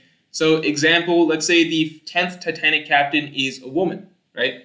I think that will tip a lot of people off to the idea that we're having another girl join the crew, okay? Because Oda likes female versus female fights. I think at the moment, Nami versus Lafitte makes sense, but Robin versus Katrina Devon makes sense. And I think beyond that, if we get one more woman on the Blackbeard crew, then I think that will tilt a lot of people to basically being like, okay, Yamato's the next crewmate, or like Carrot's the next crewmate or some shit, or like Tama's I don't know, something like that. 2, what do I think Blackbeard's next move will be? I will tell you what I would love for Blackbeard's next move to be. I would love it if he swoops into Whole Cake Island and tries to snag a poneglyph, because it's a Yonko territory without a Yonko at the moment. What better opportunity is there than that? A Yonko territory without a Yonko there at the moment. In theory, they should be able to really rampage through there. I mean, obviously Katakuri and Cracker are going to be there to give them some trouble, but Blackbeard himself is going, and his full crew. I think it's going to be some rough stuff. Hey, Yano says, what do you think the physical thing the Strauts are going to find on Rafto is? To be honest, I think that Rafto just has a really, really juicy poneglyph, like the final, most important poneglyph that explains everything. I don't think that, there's like opening a treasure chest and there's like one piece in there or something like that in Rafto, in my opinion. Maybe I'm wrong. RedAlex4 says, I appreciate you sticking to your raid feeling theory. It baffles me when people make fun of it. It would objectively make the story better. I agree. I think it would make the story a lot better. But that is not the reason that I stick to it. It's not just I think that it would make the story better. I think that a lot of things Oda is doing right now point to me, basically, that this would be the direction it would go. Mr. Crescent says, don't understand why people think... I appreciate this, guys. Don't understand, back to back. Don't understand why people think raid failing is such an outlandish theory. I think you make a very good argument and present a good amount of evidence without being toxic. Also, hope you had a fun holiday and Happy New Year's, Morge. Thank you. I appreciate you a lot. Really, really appreciate hearing that. I think, it's not... If people don't want to look, I think a lot of people don't actually look at the videos. I think most people who look at the videos, or maybe have forgotten the videos, I think most people, if you look at the videos, there's definitely a good amount to, suggest that, oh, yeah, it's not as clear-cut as you might think. And then, even if you still don't think that the raid's going to fail, that's totally fine. But I think, people acting as though it makes no sense is kind of crazy to me, because to me, all that means is you have not seen one of my videos recently. And I had a good holiday. I had to work a lot. I was hoping for, a really relaxed, 2 weeks at my family's house, basically, and just, get to relax, chill out, hang out with people from my hometown again. But it was really, really busy, to be honest. So I felt productive, but not necessarily the best vacation ever, The Power here says, as a Sanji stan, I agree 1031 was peak, but the follow-up was less great. That's my opinion. As well, also maybe I'd talk to you more in chat if you watched Coco before hating Law. Nah, I'm probably not going to watch Coco. Terry Martin says, Morge, can you end stream soon? I'm sleepy. I actually probably will. Just for you, Terry. Not right now. Let me see. How long we've been going. I think we've been going for...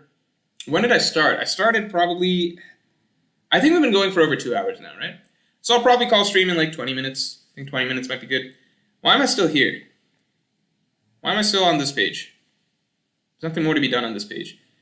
I won't pretend that this is the most accurate ranking ever, just because we kind of flew through this and I didn't remember 100% what happened every chapter. But I think it's a decent ranking.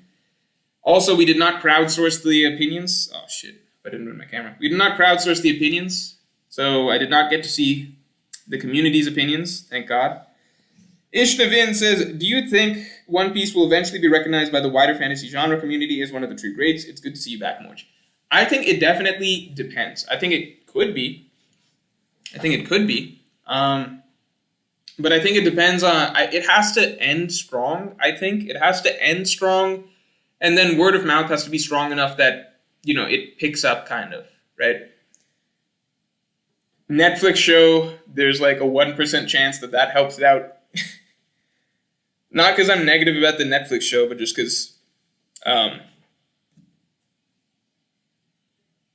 it's best not to put your eggs in that basket as the thing that'll make One Piece blow up, you know?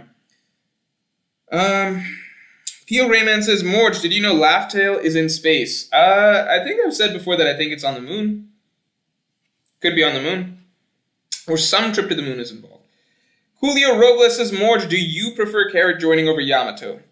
At this moment in time, I don't think either of them are great.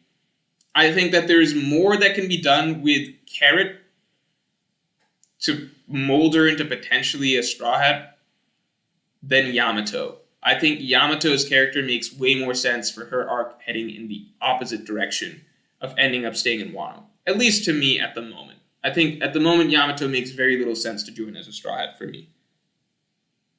But I don't think either is like particularly, great at the moment.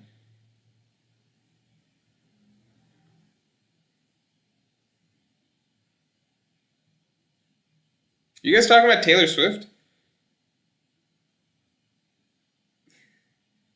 She's got some songs I could get behind. I listen to Taylor Swift if she comes on the radio, depending.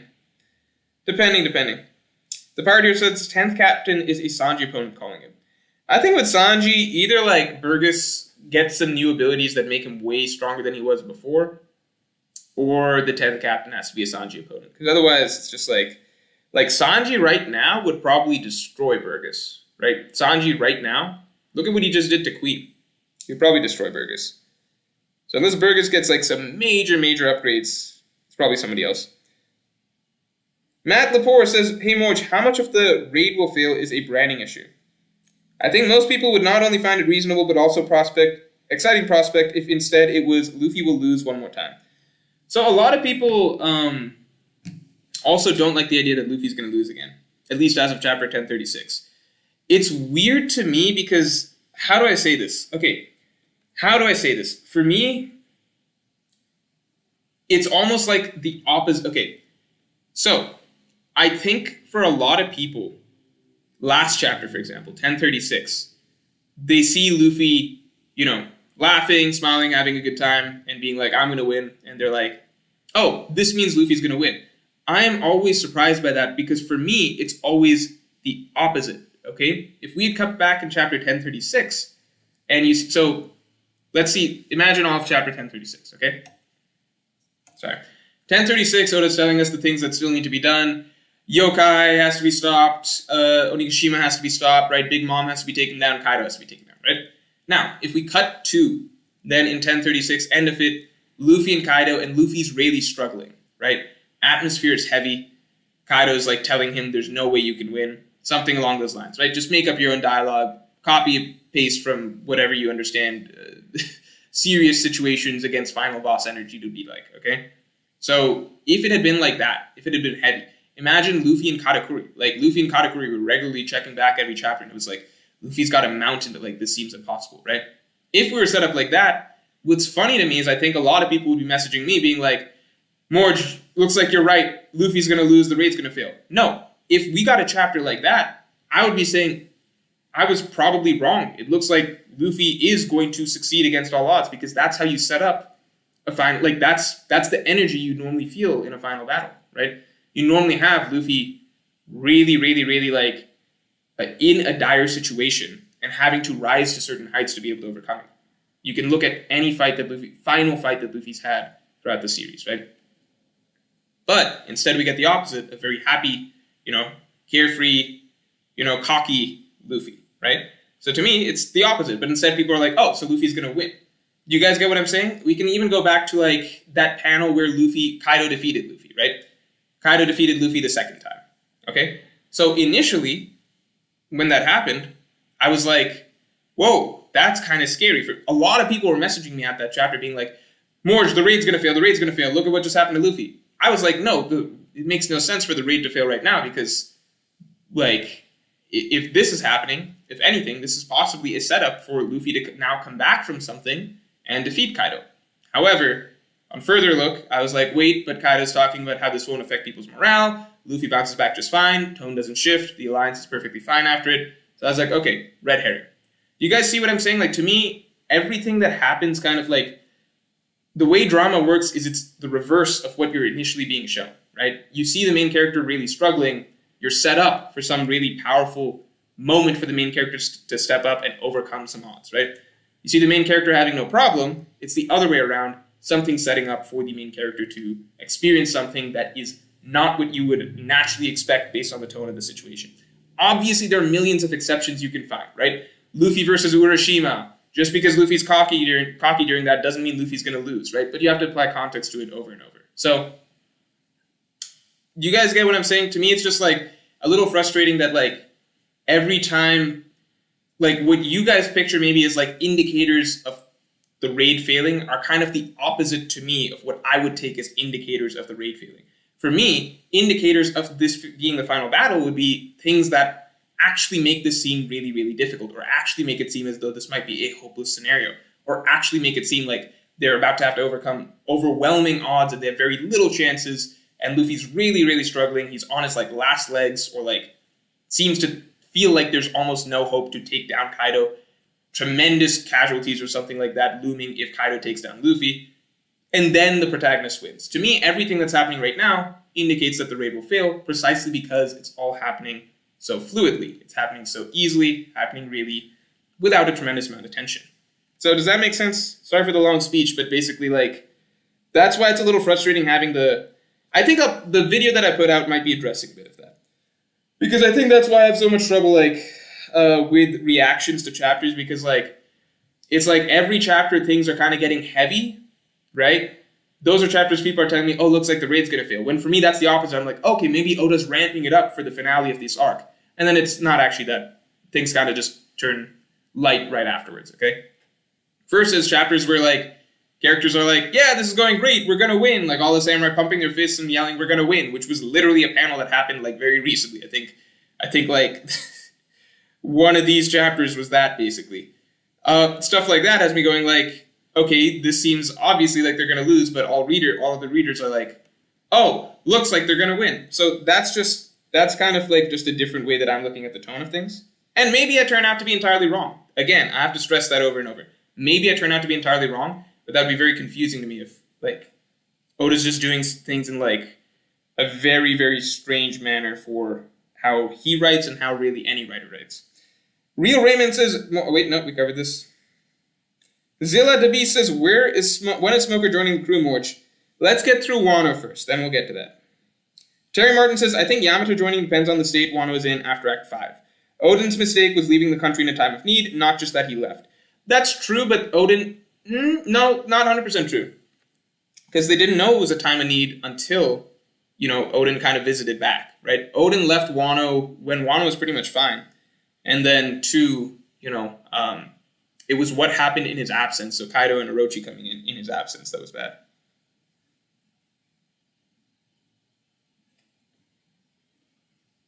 All right. I think I might keep going for a bit longer.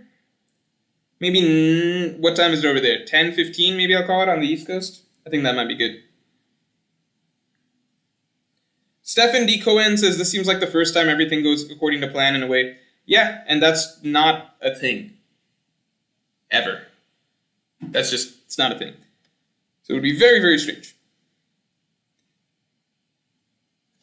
Anarchist Poop says, Morge, any words on the 29 theory? Anything at all? I don't know what that means. What's the 29 theory? Someone educate me about the 29 theory. Guys, I need to know this 29 theory. Now I'm excited. Randy Troy says, late, but 1026 didn't make my top 10 actually. 1021 was the other one we share. Hashtag Robin Supremacy. Interesting. But 1031. I assume 1031 was the other one.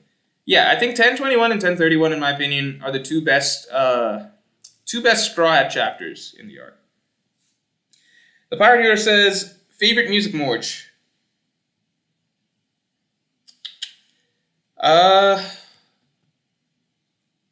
It's too...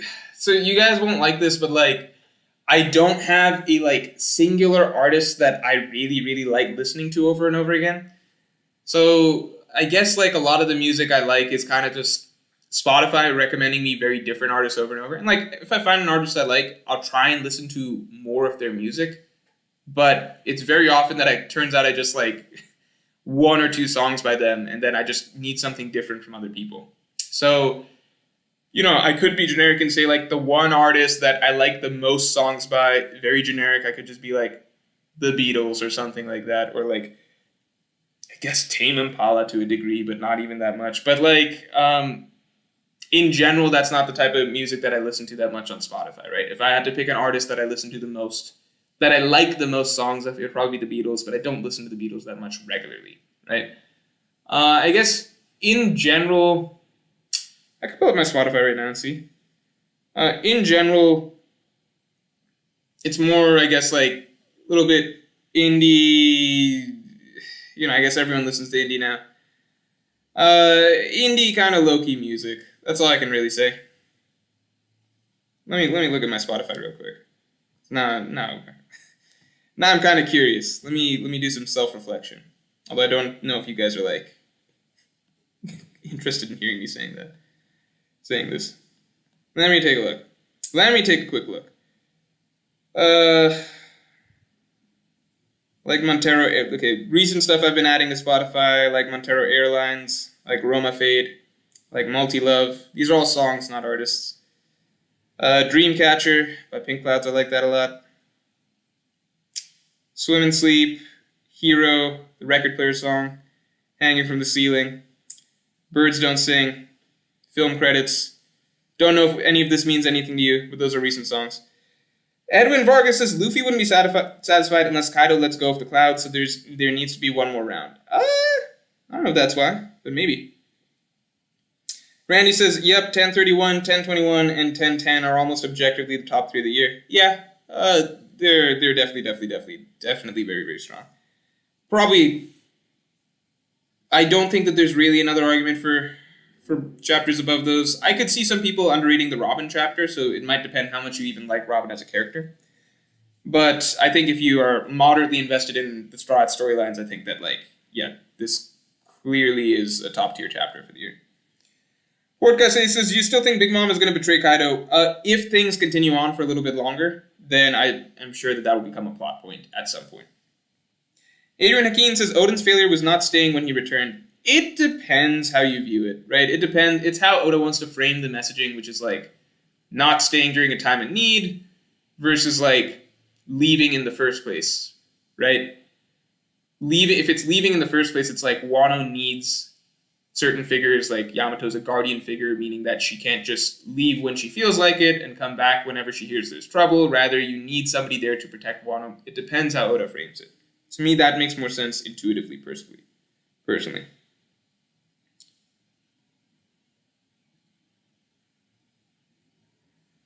Wait, what's 29? Oh, it's just the numbers. That one. Oh, yeah. Okay, if I want to address that one real quick, let me see. I know Kinemon's Devil Fruit or something like that. That can be spun as 2-9. In my opinion, that would be more likely like Kinemon dying and the Devil Fruit being picked up by somebody else. We don't know the rules with artificial Devil Fruits, right? We don't know the rules with artificial Devil Fruits, so like, if you have an artificial Devil Fruit, can you eat a real Devil Fruit? How do they interact? If they can, like if you can eat that, then Momonosuke could freaking eat that and join the crew, something like that. Flip side, maybe it's Tama. I think Randy's a Tama for the crew fan, in which case, if you want to throw that out there. No, Tama already has a Devil Fruit. Obviously, she can't. So, not Tama. So then, who we got? I don't know. I don't think Kinemon himself joins the crew. But, someone, if we're going by the 2-9 theory with the fruits, then I could see, Kinemon dying and then Kinemon's fruit being picked up by somebody. I would love for it to be Momonosuke if Momonosuke is allowed to eat multiple Devil Fruits. Maybe. Flip side, let's say it's Kuma. That's too fucking bizarre for me to even think about right now. Kuma on the crew. Maybe Kuma dying, someone eating his fruit, that person joining. It's too far out there. I get the theory dictates that it's got to be Kuma, but it's just too weird for me to think. I've also heard it's spun as the snow fruit, the yuki, right? That's close enough to 2-9 in some way or some pronunciation. I don't know my Japanese shit well at all. If it's the snow fruit, some people have talked about the snow bunny imagery that we've gotten a couple times, therefore maybe carrot. Right? So I think funnily enough, a lot of the existing options just remain on the table with the 2-9 stuff, right? Yeah, kibi, Tama does not fit in that way. Vivi with Kuma's fruit, please God, says Tungsten Donut 13. Oh, that'd be... I had not heard that one before.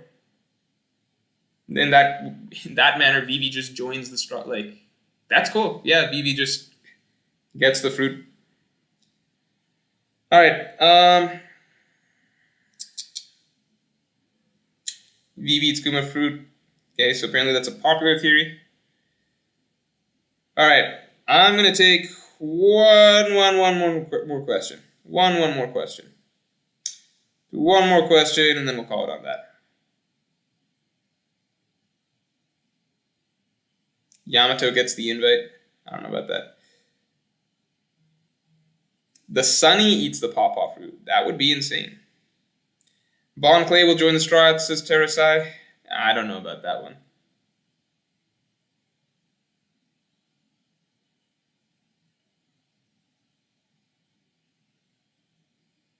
Nicola says, a lot of people think I'm saying the entire arc will end with failure, not the raid itself. No, it's just... Do people think that? Do people think I'm saying like all of Wano ends in defeat? I've never said that.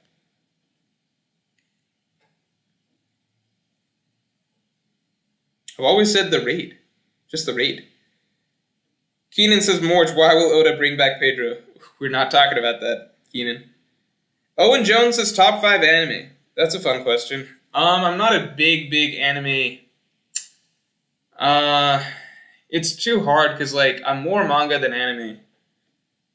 But if I had to say, it's hard because how do I even place how do I place the One Piece anime, right? Could say One Piece anime is number 1. It's my favorite, but at the same time, I experienced more of it in the manga. And, same applies to a lot of things. So, like, if we take out Naruto, Bleach, etc., right? Okay, so, I can say some generic stuff. I can say Full Metal. I can say Cowboy. I can say I've not watched Evangelion. I do want to. Death Note. I know this is a super duper casual pick, but Death Note I love as an anime. Even though it drops off hard past a certain point, you just gotta go into the mindset of young me in like 9th grade or something, where I thought Death Note was just the sickest shit I'd ever seen. Like, watching Death Note when you're a high schooler in 9th grade and you're just finding out about anime, you're just like, whoa, this is so cool. This is the coolest show ever. So it has a long-standing impact on me. What else we got? I like Ping Pong, the animation. I like... What other anime have I really liked? Oh, I liked Steins Gate quite a bit. Steins Gate is great. Really, really great. It's hard. I'd have to think back a little bit. Let's just leave it at that. And then there's probably some stuff I'm forgetting. Like, I could say JoJo's because I've watched more JoJo's than read. But at the same time, the parts I liked, I like part 7 and part 8 best, and I've read those, so, it's hard to say. Attack on Titan, that's fair. But again, I read Attack on Titan more.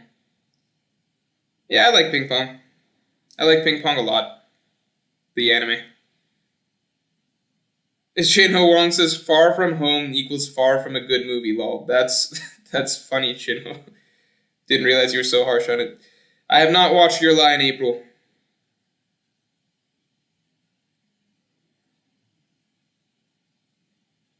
Debilaro Ali says, I did not enjoy Steins Gate at all for some reasons. Steins Gate has a really slow start. It's a very slow burn series. I don't know if slow burn is the right word for it, but it's a very slow, it's a fucking slow series. I only stuck with it because I was pushed to stick with it, and by the end of it, I was like, I'm really glad I did. I did not realize how character-focused it would be from start to finish. I thought that it would expand in scope and scale, but it didn't. It was really character-focused from start to finish, and it kept it very like any of the sci-fi elements, etc., was purely to serve these character storylines. And I think it was better off for that, you know? Splorga says Encanto greater than Far From Home. Look, here's what I've heard about Encanto. That it's a stupid, from my sister, who did end up watching it, that it's a stupid, cheesy, forced message that is just something along the lines of, like, everybody's special or something like that, or something along the lines of being special. I don't know. That's kind of the gist I got from it, at least from what she told me. I've not watched the movie. I think I watched maybe 2 minutes of it, but I've not watched the movie itself. So take that as you will. I don't know if you guys agree with that or not. Code Geass, I only watched the first season. I liked Code Geass' first season, but I did not like the way the first season ended, because if you know, it's a bit of a reset in some ways, and I was like, I don't feel like watching season 2, because I feel like the ending of season 1 shit all over everything that I was invested in and cared about. Again, I'm very young when I'm watching these anime. I don't watch anime nowadays, for the most part. Cowboy Bebop was the latest anime that I watched. And Black Clover. And Steins Gate. Actually, yeah, I've watched a lot of anime more recently, but there was a big gap between my anime watching. So, like, imagine Death Note. Imagine, like, Death Note's back there, and, like, Code Geass is back there, and, like, Naruto and Bleach and stuff. That was me in young high school. Even One Piece. I stopped watching One Piece's anime past a certain point, right? Then I became manga only. Then more recently, like last year, I think I mentioned this multiple times, but like my roommate watches a bunch of anime.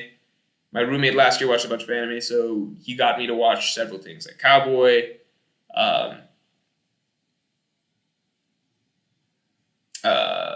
like Cowboy, Steins Gate, Black Clover. Full Metal I watched myself. Yeah, stuff like that. Rank JoJo. I love getting that question because it changes pretty often. JoJo parts ranked. Okay. JoJo parts ranked. I'm not going to rank part 8 because I had to take a break from reading that. I got to reread, refresh my memory a bit, and finish out the full thing. But I was really, really liking part 8. I could see part 8 being my favorite part, but I've heard people say that it doesn't finish that strong. And right now I'm smack dab in the middle, which is pretty good. That's where I took my break. So let's see. But I thought part 8 is really enjoyable. Part 7, best, my opinion, and most people's opinions. Like, everyone loves part 7. It's great. Love it. Part 7. Then, for me, next is part 4. I like part 4 a lot. It doesn't have a lot of moment. It's just, I don't know, it's like a very, how do I say, like, I love the idea of small town murder mysteries. And even though the murder mystery, like the mystery elements of it were kind of shitty because most of them went nowhere, they never found out how to cure that guy's dad. They never found out whose baby that was. They just don't resolve a lot of things that are set up as mysteries. We don't even find out what the deal was with Josuke's back in time, like his flashback from his childhood or whatever, when he saw, adult version Josuke with the haircut. I've heard people justify, that was never supposed to be adult Josuke. That was just something people assumed. It's like, that's fucking bull. That's the fucking stupidest fan revisionist claims that I've ever seen. That was obviously, never mind. I'm not going to spoil the series for you guys. But a lot of mysteries don't get solved. And a lot of people really like that part because of Kira. For me, even without Kira, I think it's a very enjoyable part. Like, even if you subtract the Kira element and like the bites the dust ending section, I thought it's a really, really enjoyable part because I just like I just like the idea of like small town setting. You're getting to know different casts of characters. Different things are, at least in some ways, connecting back. I like the atmosphere. I like the more slice of life elements to it.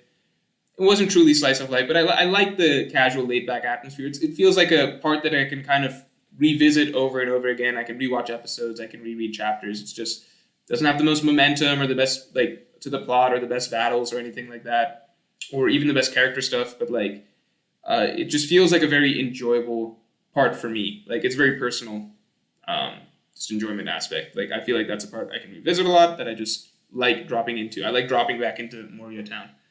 You know what I mean? Like, I'll even go back and just rewatch the episode where they're at the restaurant. It's just fun to drop back into Moria Town and, like, explore a corner of Moria Town. So I like part 4 a lot for that reason.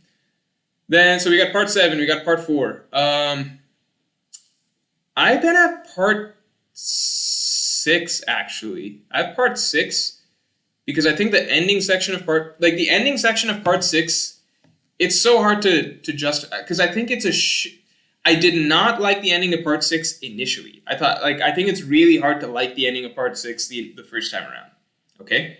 But then I read part 7, right, and reading part 8. As you guys might know, ending of part 6 kind of like, it resets a lot of JoJo's story in a lot of ways, right? So it's kind of a reboot, right? So it's really disappointing to read when you're reading it the first time, because you don't want, like, everything you care about is suddenly kind of rebooted and scrapped, right? And it's like, what the fuck? But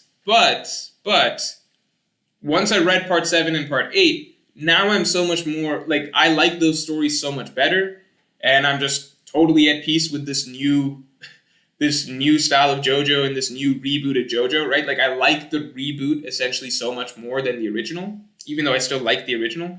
But I like the reboot so much that now I can go back and, like, look at part 6's ending without having as much attached to it, right? Because it's just like, okay, so you went for something really grand, ambitious, somewhat sad, somewhat tragic in some ways, and you scrapped all that shit, but I forgive you because I like the new shit, and so I can kind of step back and, like, somewhat enjoy the grandeur of your vision for this ending for what it was. Because I think the ending stretch of part 6 is, like, some of the craziest shit that happens in JoJo's period, including the newer parts.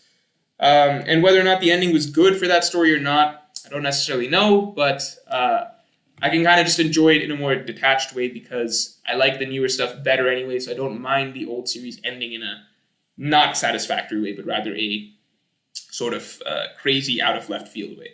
So anyway, part 6, part 3, just because, then part 3, it's fun. Again, one you can kind of revisit multiple times. I think that was my favorite group dynamic amongst the main cast of characters. So I got part 7, part 4, part 6/part 3, I don't know. Part 5 was my favorite JoJo's part to watch while I was watching it, okay?